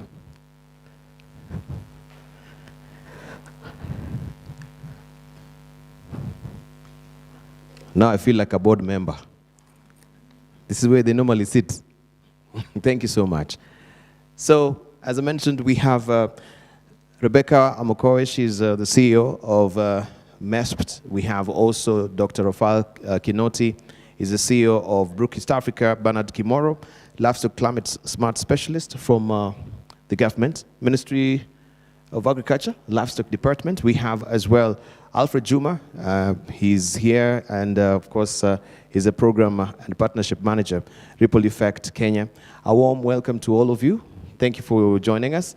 And if, please, the mics, if somebody can assist me, we can just have the mics here so that at least we can have all the mics. The other one is dead. Someone, if you're on top there, you can. So we just pass along the mics. But in the interest of time, let's just begin with you, Dr. Kinoti. We can just have a brief introduction. You tell us about East Africa and how, just brief introduction on how also you're working in tandem with the Ripple Effect. Quickly, just a quick intro. Thank you. Thank you so much, Dibal, and good morning to all of us. My name is Rafael Kinoti. I'm the regional director at Brook East Africa. And I feel really, really privileged to be here at such a time as this to see the launch of the new name of Ripple Effect. I think Brook meetings have, must be one of the forums that have really inspired this, because when I pick Titus to move around anywhere, we go as Brook, but then Titus attracts more attention, because then everybody wants cows from Titus. So at one point I actually thought people were joking, but then I even after the meeting I saw them follow him. I knew this is now becoming serious. So this is amazing to see you actually think about the change of the name, ripple effect, spot on. As the chair said, this is really spot on, because it's exactly what actually you do. Your principle of sharing the gift is amazing. I would say actually the work that we've done with ripple effect, probably every moment I say send a cow, you should ask me for $100. We are so much used to send a cow.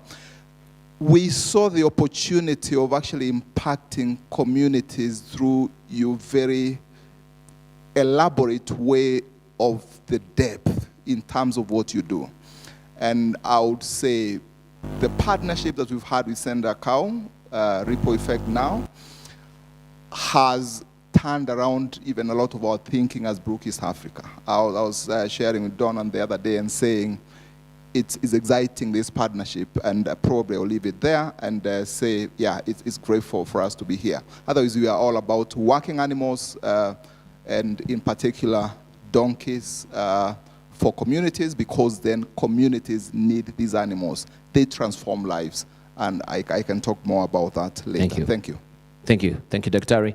Let's hear from Bernard. Yeah, thank you very much, Dibal. My name is Bernard Kimoro. I work for the State Department for Livestock in the Ministry of Agriculture, Livestock, Fisheries, and Cooperatives. One thing I must say here, as we begin today, or as we think about change of the name, is that I probably have a very long history with the Send a Cow. I don't know whether there are farmers from Busia here. Yeah, thank you very much. If there's a farmer from Busia, I'm the one who actually introduced Send a Cow to Busia, where I was working as one of the, I was actually the district livestock production officer then. I was visited by, I think I saw a picture here of David, and I believe that was the wife. So my history with the Send a Cow that is now transforming to Ripple Effect has been for quite a while. What I can say is that at the ministry, our role is actually to create enabling environment. I know you hear this a lot about government, but specifically within the sector, ours is actually to be able to support the stakeholders, especially looking at the changing climate.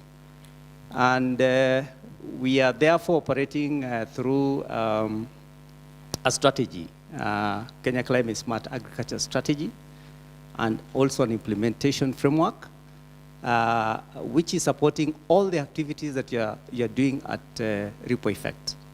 We are very happy about, I'm actually very delighted with the activities and the areas that Ripple Effect is working through, and specifically on aspects that target sustainability.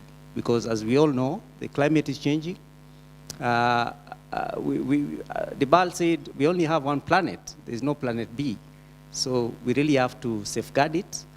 And most of the work we are doing currently as Ripple Effect, I really connect with it. And all the programs that we see are coming up, actually taking some of the models that Ripple Effect, and also your partner HEFA International, or HEFA Kenya, that has been doing. So there's a lot that we are doing, and probably I'll also talk about what we have, what we call the Climate Smart Agriculture multi-stakeholder platform, where I feel there's opportunity for Ripple Effect to be a member and also benefit from the networking, as well as also creating an opportunity for others to learn of what you're doing. Thank you. Thank you, Bernard.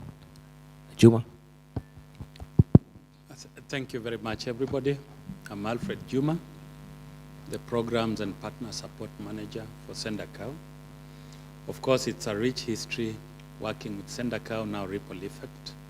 Rich history because we've heard of the testimonies from the farmers. It starts with reaching out to them, just giving them a hand, and actually working with them to design what they aspire to be. Looking at what you may call a vision that they really envisage to actualize, having them actually graphically draw this and pin it on their walls, then working to give them confidence to believe in themselves. By so doing, then they start practicing the various activities or rather technologies that we impact in them. Then we also elevate them to a level where they become resource persons within communities. They are able to take control of their own lives, plan with others, and track what they do, reevaluate this, and be able to iterate so that continuously we are learning, continuously we are improving. So at Ripple Effect, of course, to summarize what Sendakau has done over the years, we only throw in a drop. And this drop has seen these people reach 330,000 people and creating sustainable development. So when we talk of sustainability, we believe our models are working. We believe we have passionate teams. We believe we have good supporters in SEAT, in Brook, in Kendat, in all of us who are here. I may not mention everybody, but that is what we do. Thank you. Thank you, Juma. Rebecca. Thank you so much for this opportunity. My name is Rebecca Mhoye. I'm the Chief Executive Officer for Micro Enterprises Support Program Trust, and I'm really honored and privileged to be here and to celebrate the changes that Sendakau has encountered to really come up with the ripple effect, to demonstrate the multiplier effect that the work that they have been doing in this country and across East Africa. I just want to mention that, of course, with the growing population, I think when Titus was talking, he presented a general overview of how our population is growing. And we're talking about 53 million Kenyans with a growth rate of 2.15%. And just about 25% of those live in the urban, meaning we have a whole 75% of the population of this country living in the rural areas. And therefore, it really makes sense to focus our development cooperation in the rural areas. And therefore, as we sit here and reflect on the work and the transformation that Ripple Effect is having, it really makes sense that the impact that this organization is creating is impacting a greater population of this country. I think when Samuel Sana stood up to speak, he talked about having come to Nairobi to look for work, and he tried his hand in construction. So when opportunities in the urban areas dwindle, then the only safety net is in the rural areas. And that is why, for me, I really think the focus that Ripple Effect has by focusing its effort and resources in rural areas truly makes sense. From the presentation that Titus gave and all the other previous speakers, it's evident that the approach that Ripple Effect is taking moving forward addresses all the tenets of poverty eradication, looking at improvement of economic capabilities through sustainable agriculture production, which contributes to rural incomes, increased rural incomes, opens opportunities for economic growth, for industrialization, for job creation. Indeed, in my view, I think the organization is on the right track. As the Ripple Effect starts on the farm, MEST starts from the market. And therefore, it creates a good connection as we build opportunities for investment at agri-enterprise level. Then we are able to really connect well with the work that Ripple Effect is doing with the farmers, because then we depend on increasing efficiencies in supply chains, building value chains, enabling market systems to work, and ensuring that we unlock opportunities for economic development at the rural areas. And therefore, for me, I feel very privileged to be here. And I really think the whole aspect around targeting smallholder farmers, 700,000, and with the ripple that we are looking at, then we are talking about tenfold. So if we are able to impact tenfold by 2030, then we are really talking about contributing towards several sustainable development goals. So it's really exciting, it's impressive for what the organization is doing, and I'm really glad to be associated with Ripple Effect. Thank you very much, and I'm looking forward for an exciting discussion. Thank you. Thank you. Rebecca, a round of applause for Rebecca. So I know we're really pinched for time. We cannot exhaustively really talk about this broad subject that we have. It really takes hours on end to really, exhaustively talk about the breadth and the depth, or versus the depth which builds sustainable change, where we are pegging our thoughts this afternoon. But I want just to pick one aspect because it really cuts across, everyone here, which is the public-private partnerships. And as I've mentioned before, they always say that you cannot whistle a symphony. It takes a whole orchestra to play it. And you can see the different organization presented here is sort of a different orchestra. One is playing the harp, another is playing the piano, another is blowing the trumpet, and another one is also plucking the guitar as well. And I like what Rebecca says, that when you begin from the market, as the ripple effect begins from the farm, them also, they are coming from the market as well. So there's linkages that we can see when it comes to partnership. And this is where I want to throw this particular first question to you. And brevity is of essence because of time as well, Daktari. So kindly just be very brief. When it comes to sustainable goals, and we've had also Titus talking about how we've borrowed this planet. And it reminds me that we've not really inherited it from our ancestors, but we've borrowed it from our children. And where we're headed right now, every organization is focusing on ESG. We have also from the marketing, capital markets, that they require integrated reporting. Everyone is becoming very conscious of the environment as it is. Looking from your own assessment, when you come to, Brook East Africa, and when we talk about donkeys, we talk about livestock, and there is the issue of methane. There's issue of, this is coming from the livestock. And people are saying, no, maybe we should even gravitate and have, the lab meat that will not really be affecting the ozone. What do you think will be the future of the livestock in light of, climate change? Briefly. Thank you. Thank you so much, Dibal. I think it's all about production systems. And everybody world over will tell you Africa's livestock production systems actually release very little, because then we are not into lots of intensification. Our animals, especially when you talk of rural Africa, are free range, and therefore really, the impact in terms of all that we are talking about is very little.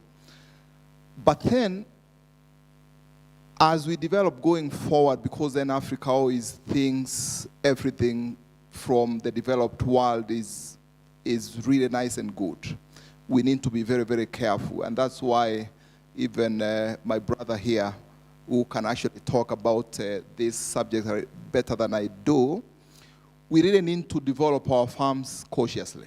We need to think about climate change, even as we change our farm systems, and I'm happy that Ripple Effect actually is now really, or is their habit is the farm systems. How does a farmer manage the livestock down, at the local level? But then also, as Brook East Africa would say, we are all about equines. And it's amazing that actually equines don't ruminate, And so the whole thing about greenhouse gases is very, very little. Released actually from a donkey, and that's how we promote even the use of some of these animals, even in draft power, down at the community level. As we talk about farm mechanization, a donkey would deliver what a small little tractor would do more efficiently, in a more climate smart way, actually, the carbon footprint by that animal is very, very rich. I know of a farm in Naivasha that's doing high-end farming of flowers. And they have eliminated all the small little machineries that do the transportation around their farms. And they are doing donkey transportation of flowers on farm. And this is a farm that's doing actually high-end farming of these flowers and exporting them. And they are saying it's effective. Their flowers are reaching Europe more fresh, but then you can see the carbon footprint is very, very rich. So how do we actually think about some of these, even livestock, that really are not living as a huge carbon footprint? Thank you. Thank you. So the effect is very minimal, as you put it. Thank you. Bernard, so we had also the supplementary budget. We had a good tidy sum of money that was dedicated to combating climate change. We have right now the National Climate Secretariat. In light of partnerships, this sums that a tidy good sum of money, I can't remember how many billions, that have been dedicated to combat climate change, because we are realizing as a country that we are actually in the thick of things as far as climate change is concerned. How then do we have linkages with organizations such as Ripple Effect, where we have partnerships, and how is it percolated even to the county level, that we can see the trickle-down effect from the government, that we can see they want to make a discernible difference? Briefly. Thank you very much. The first thing I want to say is we are not the causes of greenhouse gases. If you look at the West and what they have been doing historically, they are the ones who have actually been emitting a lot of gases. So what we're actually doing is to adapt to a problem which has been created elsewhere. So that is one thing that we need to understand. So wherever we are, when you talk about climate negotiations and looking for resources, we are looking at resources that can actually enable us adapt to a problem which has been caused somewhere else, all right? So I want to agree with Dr. what he's saying. I mean, in terms of even the animals that we have, which are being promoted by Ripple Effect. Look at the goats, very minimal, very fastidious, very good. They select the feed they eat. The quality of the feed they eat is very high. Look at the farming systems. We are promoting agroforestry, from what I saw. We are promoting fodder trees, from what I know historically, unless that has changed. So the kind of feed the animal is getting, whether it is a cattle or whether it is a goat or sheep, or even that hindgut fermenter, the donkey, which releases extremely little gases, are feeding very high quality feeds.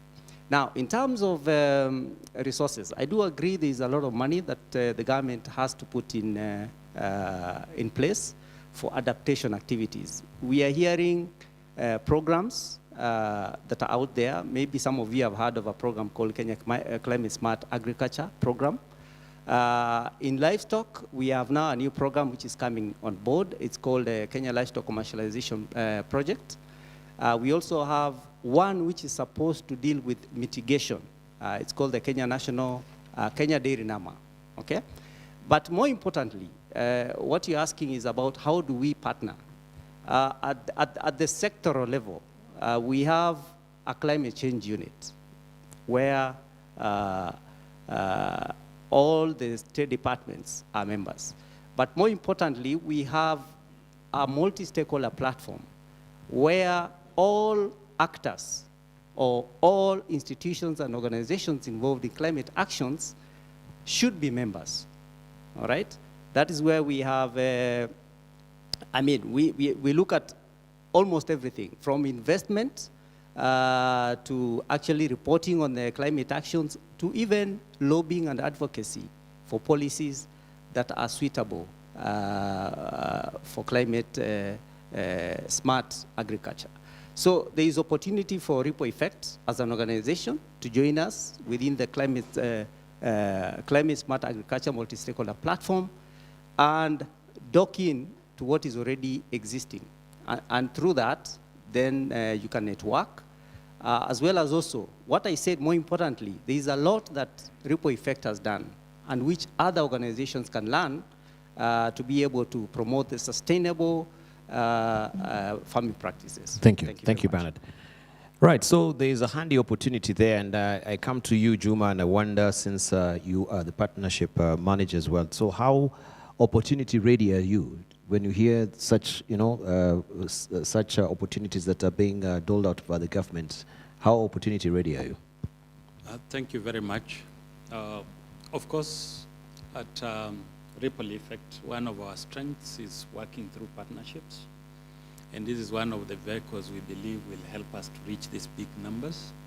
Essentially,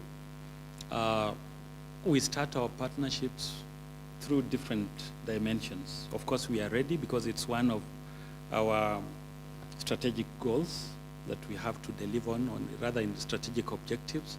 So working with the government, I've already mentioned a myriad of other partners we work with.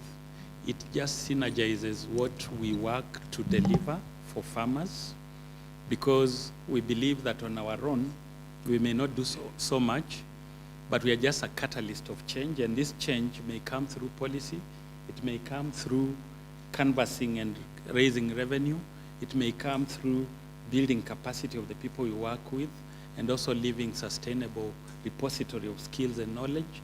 It may also come through developing resources, like working with the Brook to bring in a resource that is very key to a farmer in Mount Elgon. So it is one thing that we really embrace, and it is the strength of our work. Because if you look at, just as I said, our strategic goal, one of them is delivering this reach through partnerships. Good. So is there any compliance checklist that you see if they're ticking out the boxes that if you're looking at sustainability, they are in tandem with your policies and your stand as far as greening is concerned, so to speak? Thank you very much. Of course, we have procedures through which we develop a partnership. We just don't jump into anything. So one of the things is a whole process development journey that we look at, assessing this kind of partner. What is their objective? How do their objectives match with ours? Do they have any values? Are they in tandem with ours? Do they work to support the people we are targeting? What is the source of their money? Is it clean money? Yes. Because we just don't jump onto dirty money. Indeed. So sure, we have a criteria, we have guidelines, and they are very clear, and it's a whole process we go through before we engage with a partner. But of course, for government, because they are the regulators of everything, the NGO board, the government, the ministries, of course, we have more of a collaborative approach to this. So they may not go through these rigors, but of course, we also have MOUs kind of with them, just to agree on the pathways. Fantastic. And the deliverables that we have. Thank you. Thank you, Mr. Juma. Right, Rebecca, finally, let me just hear from you. When it comes to, of course, financing, we have the climate financing as well.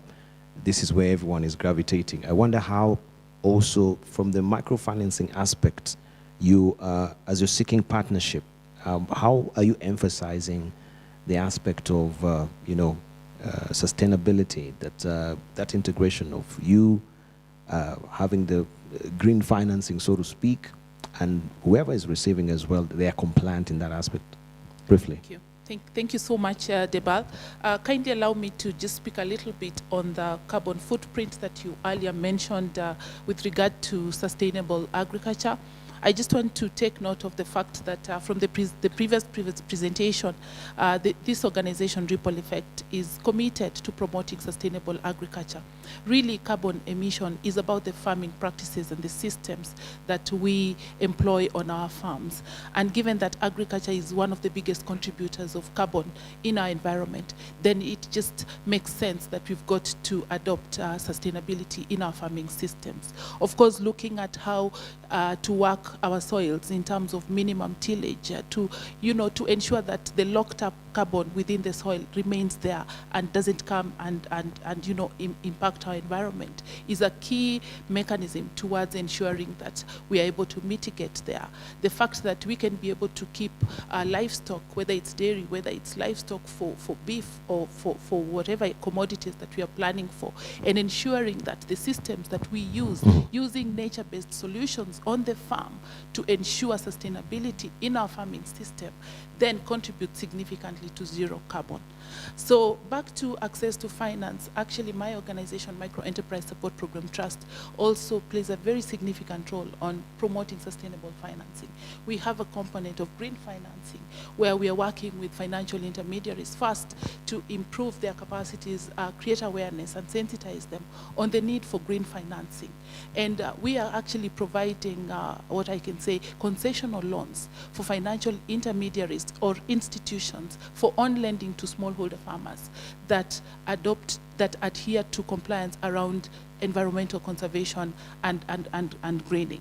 So of course social results as well. How are these organizations, are they following through on the impact of of financing for smallholder farmers, for women, for children, for households? How are they interested in knowing what this finance is, how it's impacting the rural communities? Therefore, at our level, we have taken a very deliberate step to ensure that we sensitize financial organizations, MFIs, SACCOs, cooperatives, our clients, what we would consider our clients, on ensuring that they're able to adopt to green financing. And we are providing incentives for that. So for organizations that adhere to the tenets and the principles of green financing, then they're able to get flexible credit that is patient, that is affordable, and because of that, they can be able to facilitate the same access to the smallholder farmers at the same concessional rates. So yes, MESP, we are committed as an organization.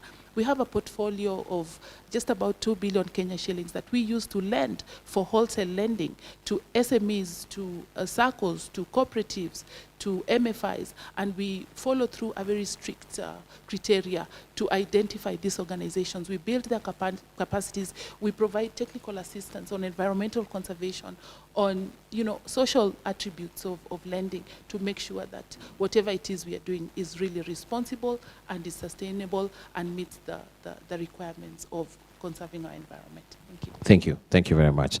Right, I think we'll leave it at that because of interest of time. And I know we had a lot to really cover on that, and we have very good minds here to really mine their knowledge in terms of just sustainability. But I want to thank you. I think this forum, we can put it somewhere else that we can have that conversation more robustly. But a round of applause for Rebecca Amukoye, CEO of MESP. We want to thank you so much. Also Dr. Raphael Kinoti, CEO, Brook East Africa. Bernard Kimoro, Livestock Climate Smart Specialist from the Ministry of Agriculture. Thank you for coming through. Alfred Juma, finally, Program and Partnership Manager, Ripple Effect, Kenya. So there are bigger questions. If you may just take your seats back, I really appreciate that. A round of applause again for them as they go back. But since also Ripple Effect is big on knowledge, we know this is where we're headed as a country. Carbon footprint is big. So how are they also educating, the farmers on the ground from Busia on the carbon trading, the carbon capture and sequestration that is there so that they can trade? Is becoming another gold mine on how also they can create wealth, expand their farms as well through carbon trading. So that is a big, big area that also knowledge needs to be expensed. And I hope that, all organizations that are here will take cognizance of that, and maybe you're doing something alongside that particular area.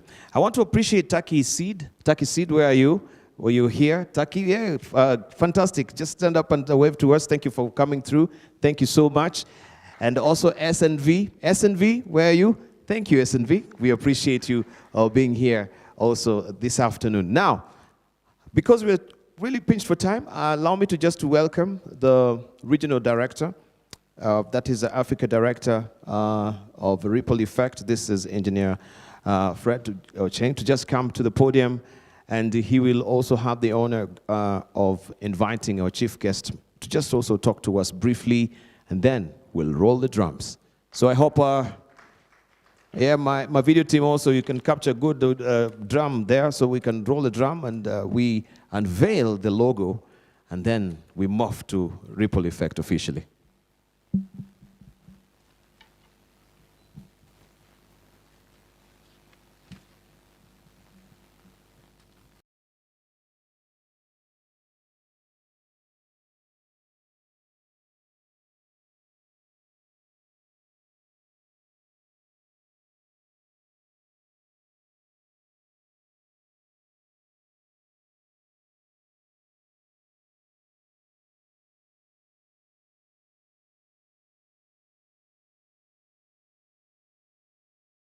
Introduce the chief guest.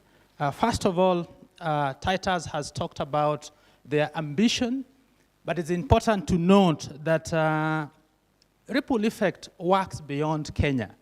And so, as a global organization, our strategic ambition is to enable additional 5 million people out of poverty. So that's a huge ambition. And we are not, therefore, just doing that in Kenya alone. We are doing that in other countries as well. And we are very lucky to have other country directors with us here. So can I just request them to stand very, very quickly and say where they are from, because they are leading our country programs and introducing themselves, starting with... Thank you, Dr. Fred. Hi, everybody.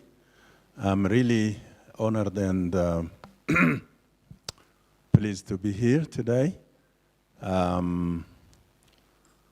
We are always brothers and friends and very close with Kenya, except one time, which is the marathon time, where we become enemy. Okay? So thank you very much for having me here. And the Ripple Effect is going to start in Ethiopia. We have been addressing about more than 500,000 so far people, and we are going to work with 800,000 additional people. We need your cooperation, collaboration, support, and sometimes prayers. Thank you very much. So this is Aklilu Dogiso. He is the country director for Ethiopia. He forgot his name. Thank you. My name is Gloria Nimhundu, and I'm the country director of Ripple Effect Burundi.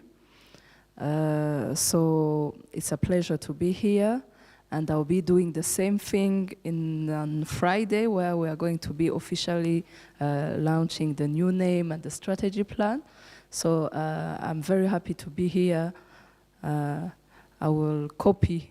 This is the Ripple Effect. So it has started here, and then it's going to Burundi. So thank you so much for giving me this opportunity, and we'll probably have time to catch up. Good afternoon, everyone.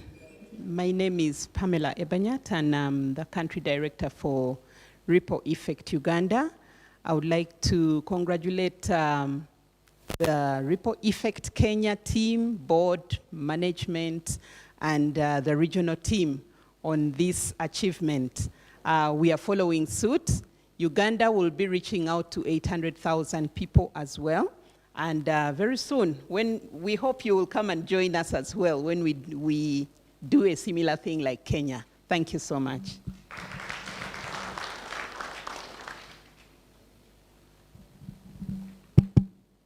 Hi everyone, I'm Laurent Munyankusi, Ripple Effect Rwanda. I'm the country director. I'm very happy to be here. And as Titus said, or one of the presenters, majority of the people we have in our rural communities are farmers. It's the same in Rwanda. It's they are also more than 75%, actually close to 80%. And much of their lives is just coming from the farming. So in Rwanda, as Send a Cow, becoming Ripple Effect has been doing a lot. and changing people's life, but we want to go beyond. We want to support more, and our plan is supporting closer to 700,000 people, but even go beyond. That's our target, but we are planning to go beyond. And your support will be very much welcomed in various ways so that we continue working together to support our people. Thank you. We are only missing Zambia. As Donald mentioned, they had to go back. And just quickly, supporting those countries, we have also established an Africa office. Could I ask those who are working with me in the Africa office just to stand quickly so that you can see their faces? Okay.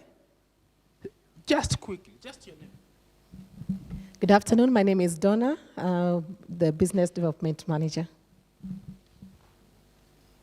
Good afternoon. Meshak Sikuku, Farm Systems Coordinator. Good afternoon. My name is Edwin Kabane, Finance and Admin. Good afternoon. My name is Egero Deogratias, Enterprise Development and Innovations Coordinator. He's based in Uganda. Good afternoon, everyone, and welcome once again. My name is Winnie Mailu. I'm the head of thematic support and capacity building. Hi, everyone. I am Sofanit Mesfen in Ethiopia, Regional Gender and Social Inclusion Coordinator. Hi, everyone. This is Milimu Joel, Information Systems Advisor, Africa, based in Nairobi.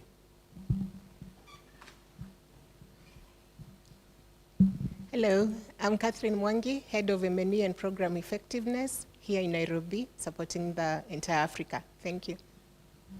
Thank you, and we could not do that without UK, that is making sure we have money and we are doing enough publicity. So can I just ask the UK to just quickly stand so that you see them?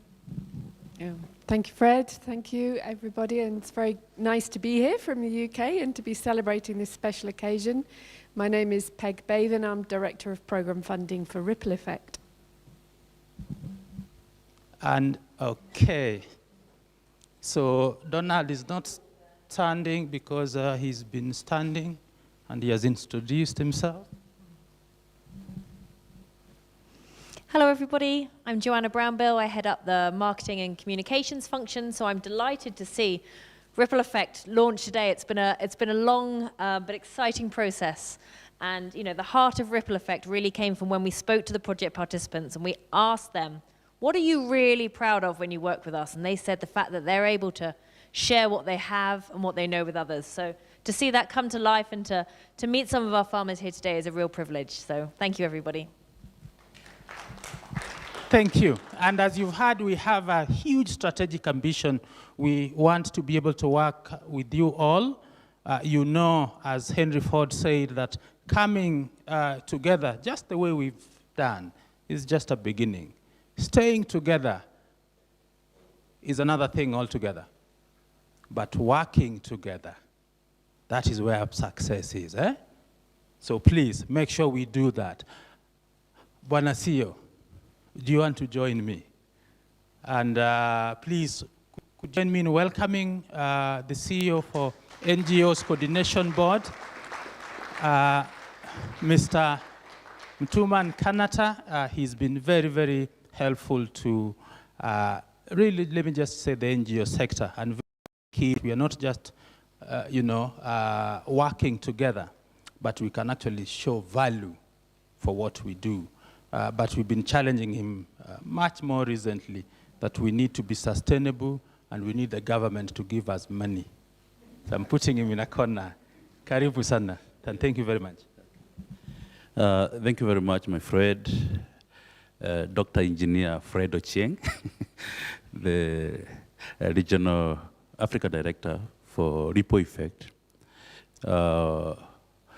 I've seen quite a number of my good friends who are country directors, my colleague in government, Bernard, our friends from the rest of Africa who have traveled to come and join in this important celebration where SEDACAO now becomes a Ripple Effect. our friends from UK. We are very grateful for you coming to join Lipo Effect Kenya, Send a Cow, that is, which shortly will be Lipo Effect. As government, we are very happy with Send a Cow for the program they have been undertaking in this country. It's an organization where we stand that is fully compliant with the government regulations. We always consult, we work closely together with them at any given time, and I'm very grateful for that. The role of NGOs is basically to complement the government activities. And Send a Cow has done this fantastically well. As a country, we have a vision whereby by 2030, we want to make sure everybody is above the poverty line. And already we can see the vision of Send a Cow, Kenya. They are targeting to have about 1 million people out of 1 million households out of poverty. This is a great, great, great milestone. And we feel encouraged that organizations like Send a Cow are supporting government programs and activities. I have a speech here, which is about 30 pages. So just give me, I was given like 2 hours, but I'll make sure it's 1 hour to read this speech. But basically, we are very pleased with what is happening as government, as NGO Coordination Board. We know Send a Cow has created huge impact in communities where they work. We are also proud that their offices are based in Kakamega, away from the capital city of Nairobi, which is true to the spirit of our constitution that is trying to devolve functions, not just of government, but also now we are seeing even the private the NGO sector itself is doing that. We are happy also of the partnerships that is there with other countries in Africa. And we are looking at the challenges that Africa has faced for quite some time, taking people out of poverty. It has been a big milestone, big issue for Africa. And no issues of governance are there, and we have organizations that are focusing on governance. But we cannot talk about human rights, we cannot talk about democracy when people are in poverty.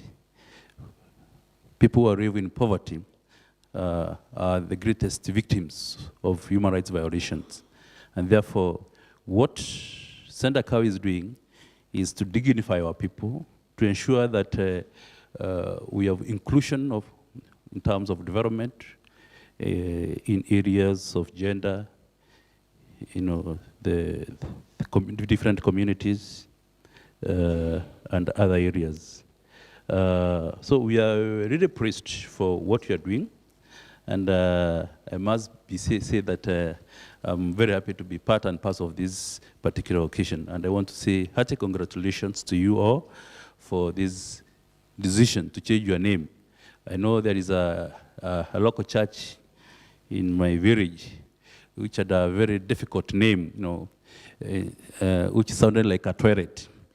And people, and that burdened for a very long time. And I remember the other day, someone decided, a lady came from Nairobi and said that now I have come to change this name. And they give it something biblical. And I can tell you the joy that was in that village. They could not imagine that name can be here in the report.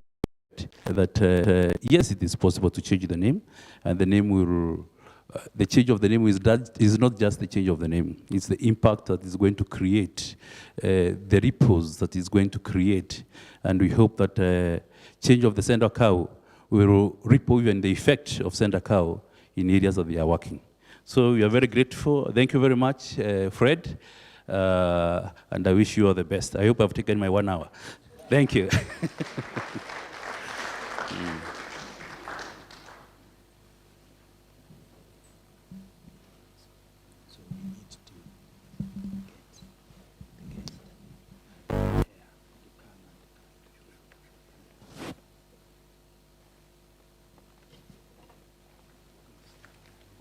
Good.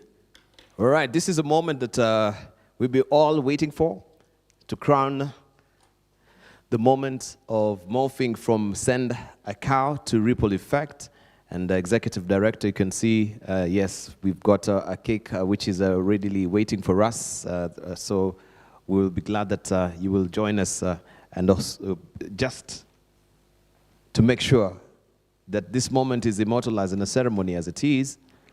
We want to thank you so much for electing to be part of this event today, which is very pivotal in the history and the storied history of Send a Cow. So, our chief guest, you'll have the honor of cutting the cake.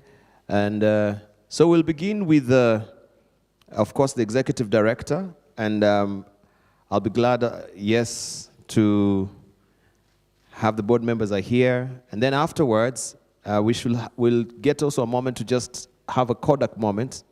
And with the directors from different ripple effect also to just join also the executive director. So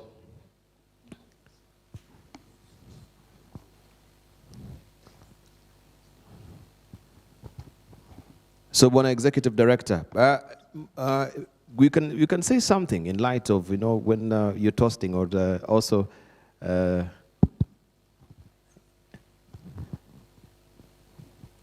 Okay, thank you, Diba. The cake is written, congratulations, Ripple Effect. And I want to say hearty congratulations to Ripple Effect. And it's my humble duty to cut this cake. Thank you very much. Thank you, Makofi. And there we have it, right? Remember, to reach our port, we must sail. Sometimes with the wind, sometimes against it. That's what they say, but we must sail. Now we're here, we're changing the name. This is Ripple Effect. And I like so the logo, it's a very cushy one, depicting what Ripple Effect really does stand for. It starts on a Kenyan farm. That is the tagline. And if you can capture that even on your phone as well, and say, hey, this is a moment, yeah, some Kodak moment there. Then in a moment we shall be giving out you to just get a piece of the cake to enjoy it and just to remember this moment as well. Even as the board members are taking that part, I'll want also the country directors from different parts of Africa who are here to also come along. Yeah. After that, oh, you can, are you done with the pictures? Are you done with the Kodak moments? Yeah, with the board members? Good.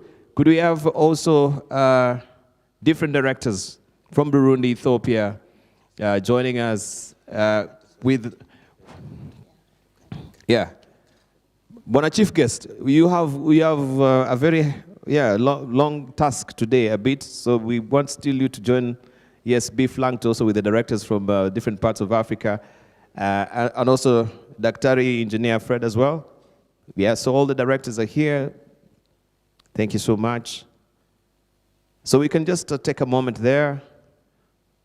Bona chief guest, you can pretend again you're cutting the cake. So that you'll cut many times. Yeah, so just for the Kodak moment as well. Yeah, with the African directors. So yeah, immortalize moment. Immortalize a moment.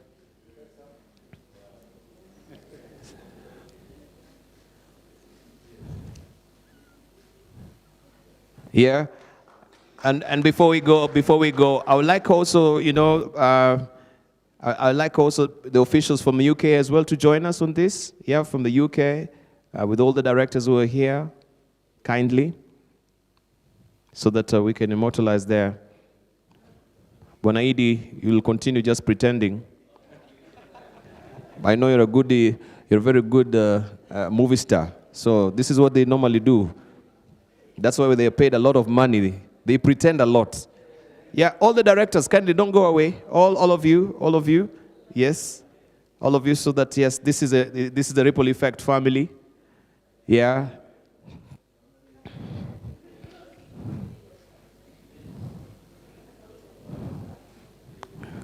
Fantastic. As they're doing that also, the partners and friends also prepare. I know many of you, so we'll just do it. You can say cheers. Cheers. Smiley faces. This is a happy moment. Good, good, good, good. All right.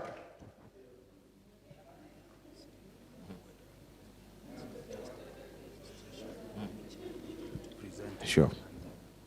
Right. All right. So, partners and friends, Edie, Bona Edie, they're partners and friends. Partners and friends from Brooke, from government as well. Please, please. Yeah, we'll still have, country director Titus, we must be here. This is, partners and friends here in Kenya. Yeah, kindly. And also, Dr. Engineer Fred as well, you're missing out. Please, you should be in this particular, Can just spread along, spread. Yeah, spread. All right. Smiley faces. Smiley faces.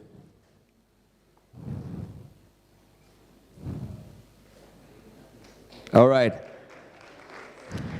And for more importantly, the farmers who are the beneficiaries. Yeah, why we are here. This is for them. Right? So the farmers, Jennifer, please, Samuel, Pauline, please come along. The farmers.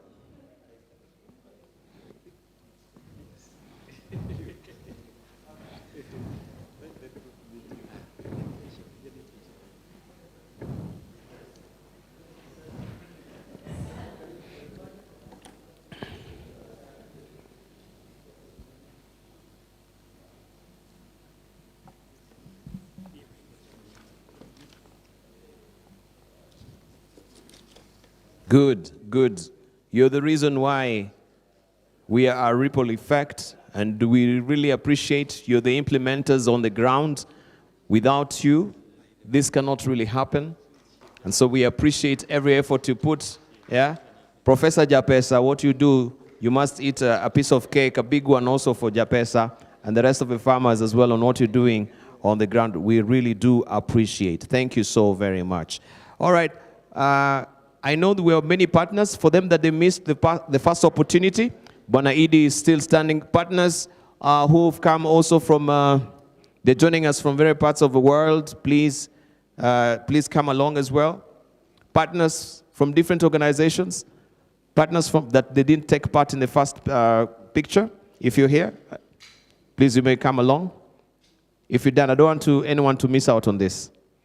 So make sure at least you get your piece of cake. If we're done, remember there's still the certificate that also they're getting from the NGO board.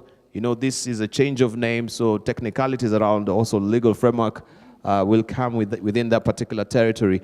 And so we're going to get that particular certificate from the NGO board. And I'll stand guided on this, so I'll give it to Bona Dr. Engineer Fred to just also highlight a bit on that.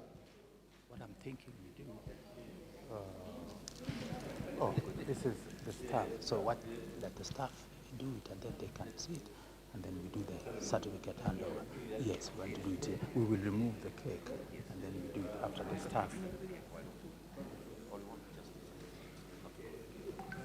I think because that's different. Is that different? Yeah. All right. Thank you. Bona Idi, don't go away. Because now I think this is the most important bit. We might eat the cake and forget the documents. And this is where the handover from you to Ripple Effect is very pivotal. Kodak moments also for the newspapers, the journalists who are here, they can capture this. So this is it.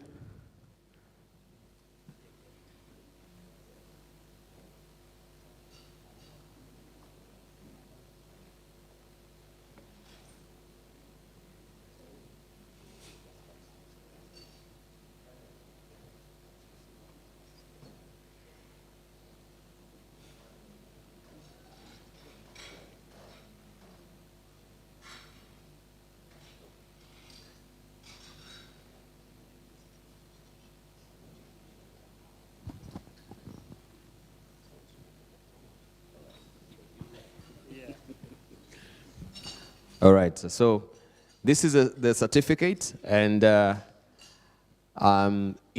this certificate is for the Africa office. Yes. So we'll want also different, we'll have a Kodak moment there with the board members, and then thereafter the different directors as well, just as you did with the cake, because this is for the Africa office. This is a mandate that you're getting as well. So we'll have also a Kodak moment on that as well. All right, so are we ready? So who is doing the handover? Of course, doing the handover and then you're receiving. Yes, yes, yes. You want to say something, Bona Idi? Yes. Once again, we want to give this certificate. It has been registered under the NGO Coordination Act of 1992.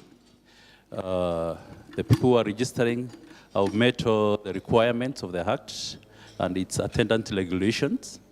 So the organization now is fully compliant, and it's our pleasure to issue this certificate to the team, led by Fred Ochieng and the board members who are here.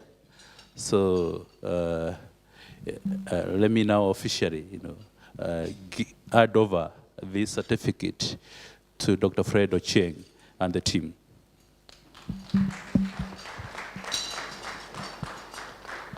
I am a coffee mzuri. Yeah, I don't want a photobomb of coffee mzuri tena. Thank you so much. A very important document. Very important document. So, just as you get your graduation certificate and they give you the power to read, so this is the power to act, ripple effect, with more vigor, with more gusto, right? Yes. And you've seen this on television now, how serious a certificate is, especially now that we're in the elections.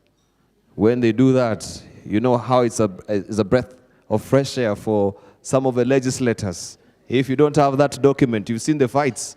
Oh my goodness. Just that little paper can decide your life. Thank you so much. All right. Thank you so much. Okay. Thank you. Can we have also the country directors, please? Yeah, country directors again. That's just the same. Don't get tired. I tell you, if you're a movie star, you do these things over and over until you feel like you want to just, flip and just sleep. Once again, for the cameras. Let me hold the mic for you, Okay. please. Yes. You can say something? Once again, we are very grateful as a country that our colleagues from the neighboring countries have joined us. Kenya is a warm country. You are most welcome any other time. You can take some extra days. There is no hurry. After this event, we have beautiful game parks, nice places to stay. You can visit a few places in the country. So you're most welcome. Don't be in a hurry. We have very nice nyama choma, roasted meat. So don't be in a hurry. Thank you very much. It's Thank also you. my pleasure again now to issue this certificate to Fred and the other directors from other countries. Karibu sana. Thank you, thank you. And as the ED is doing that, also our guests from the UK will love you to just come and flank them finally. And then we wrap up this particular, of course, receiving of a certificate from the government to ripple effect.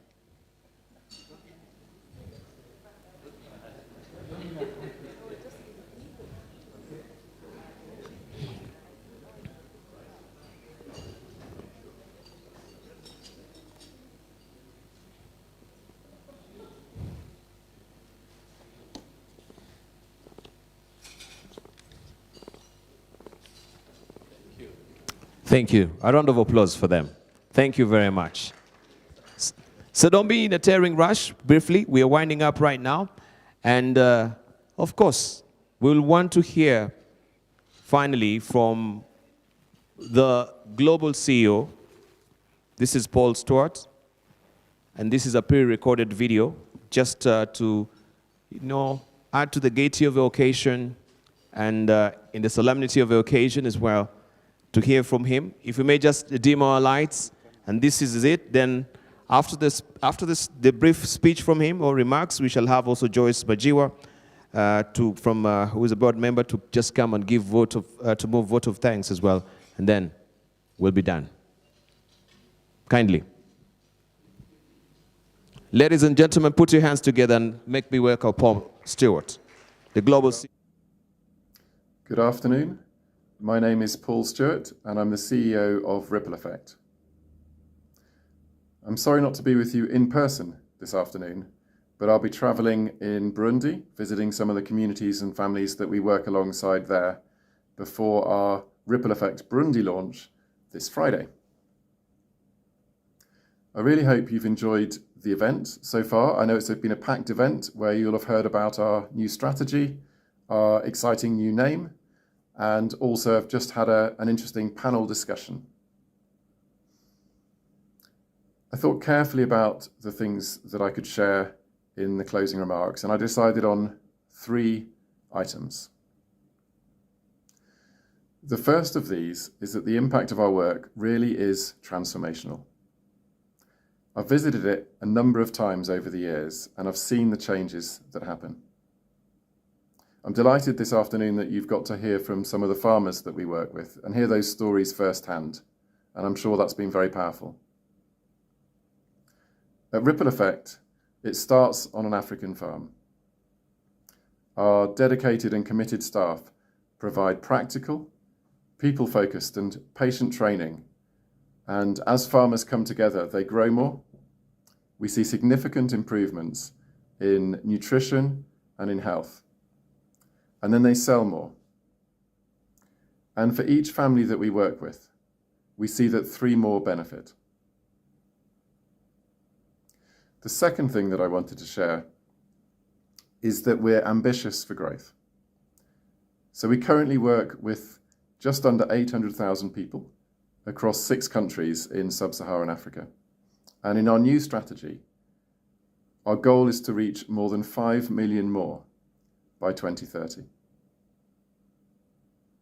And that second point leads really neatly into the third point, which is that at Ripple Effect, we're a partnering organization. We know that we can't achieve the positive change that we want to see alone. We know that partnering with other organizations means that we achieve more together. So as we come to the close of the event, I know that you'll shortly be having an opportunity to enjoy lunch and to meet with others. And we really would like to meet with you, to talk to you about how we could partner together. We're committed to seeing more Ripple Effect in Kenya. Thank you again for listening, and I hope that at some point in the future, I'll be able to meet with you personally. Thank you. A round of applause again for Paul Stewart. Good. Let me hand over the mic now to Joyce Majiwa to just come and move a vote of thanks. She is a board member of Ripple Effect. Put your hands together for her.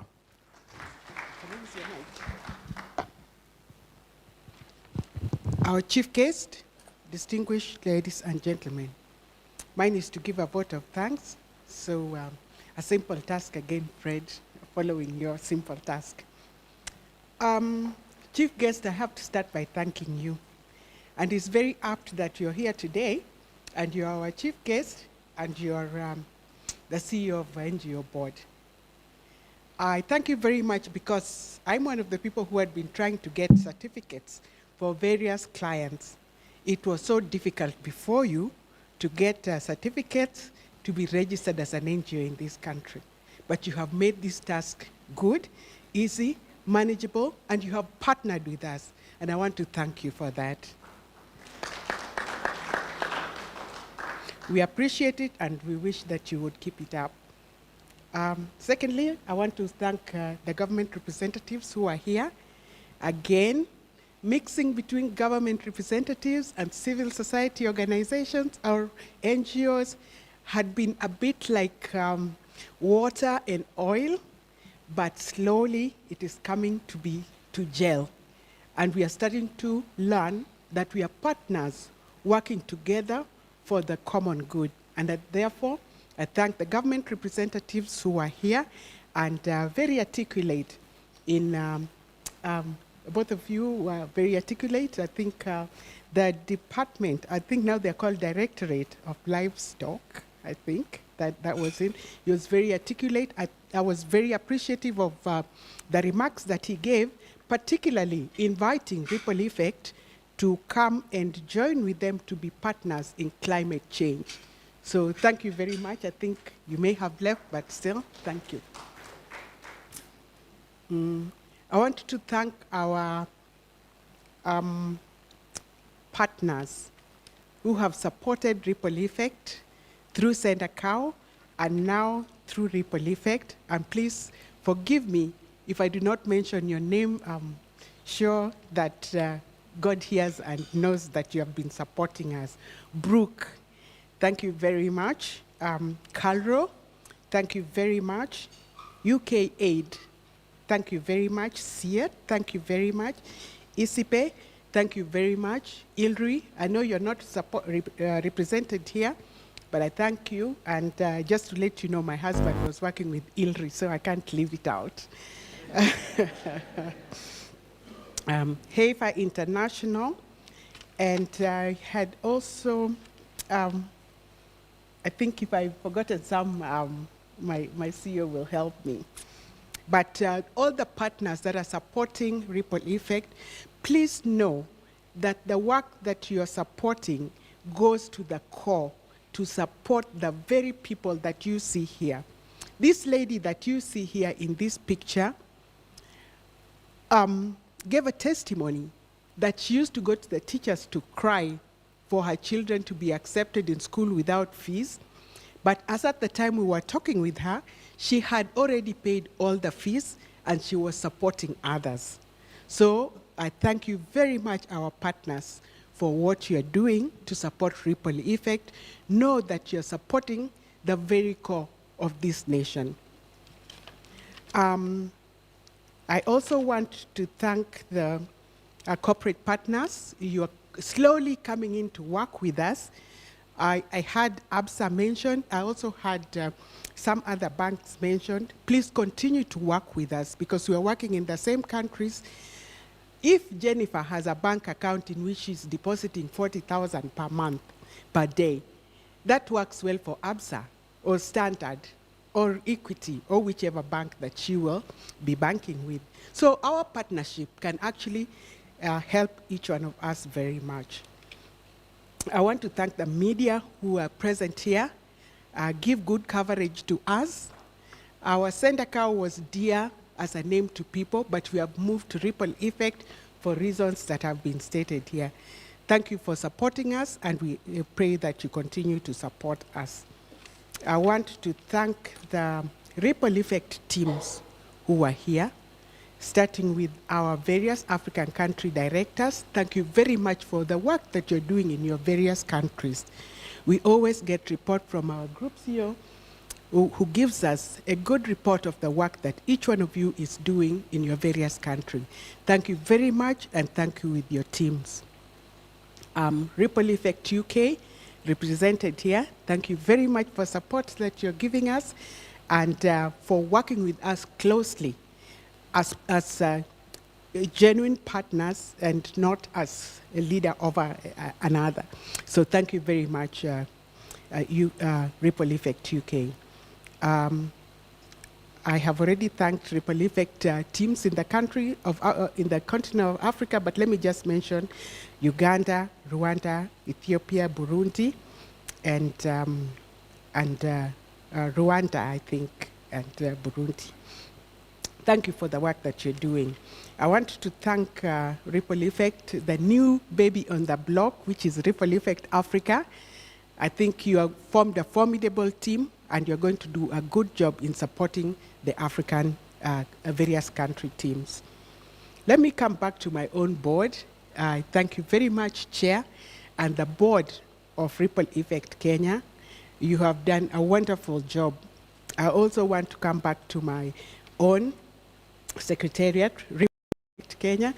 I'm so proud of you, but I will let you into a little secret. My favorite program in all this is the gender and social inclusion. Yes, indeed. It is the gender and social inclusion, because you know how people dismiss gender and say gender is cross-cutting, and then they do nothing about it? Thank you very much that here we actually have a program, a standalone program around gender and social inclusion, and it is working. If you looked at many of our beneficiaries, you saw that many of them are women. We even saw children and men as well. That is how the society works. So thank you very much, Ripple Effect Kenya. The farmers, thank you so, so much. I have eaten at Jennifer's place, a lot of fruits. I think Sana also, I've eaten in your place. I think very nice vegetables, I remember. So thank you very much, farmers, what you're doing, not only for yourselves, but also for others. I want to end with a story which Jennifer told us when we went to her place. She told us for a radius of 5 kilometers, she has supported the people around there to grow bananas. And for herself, nobody steals her bananas. Why? Because everybody has bananas. So with those few remarks, I want to thank you, each and every one of you who was able to come here today. I want to thank the hotel, the staff, and our MC. So good. I learned so much from you. Yeah, thank you. Thank you very much. Thank you all. If I've not mentioned you by name, it's not because I don't appreciate you. I do appreciate each and every one of you. Of course, overall, I thank God Almighty who has given us these opportunities to be here and to serve the communities that we serve. Thank you very much, and God bless you.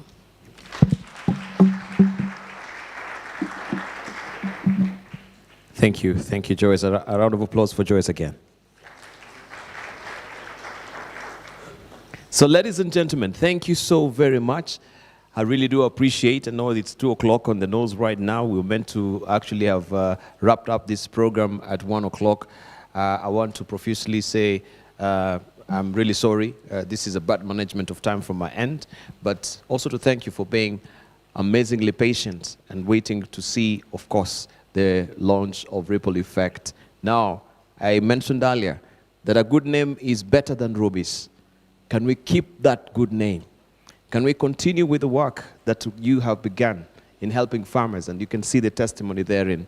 So, let it shine, let it shine, let it change lives. And remember, an acre of performance is worth a whole world of promises. So, performance, action, is what now can be remembered of Ripple Effect. And you will be remembered for 2 things, as I mentioned earlier: the problem you create or the problem you solve. Thank you so very much for giving me this opportunity to be a facilitator. Again, my name is Dibalania. So it's time for lunch. Yeah? And I will appreciate if maybe we can just hold a moment of prayer to just pray for, our lunch. It will be served outside there, I believe. And remember to just also spread yourself around, make a friend, know where they're coming from, and how impactful they are also in their lives. Are they problem solvers or they are problem creators? Shall we pray? Father, we thank you for this moment, oh God. And we're about to partake of our lunch this afternoon. We thank you for our provision. May it minister health and strength to our bodies. In Jesus' name I pray. Amen. Thank you.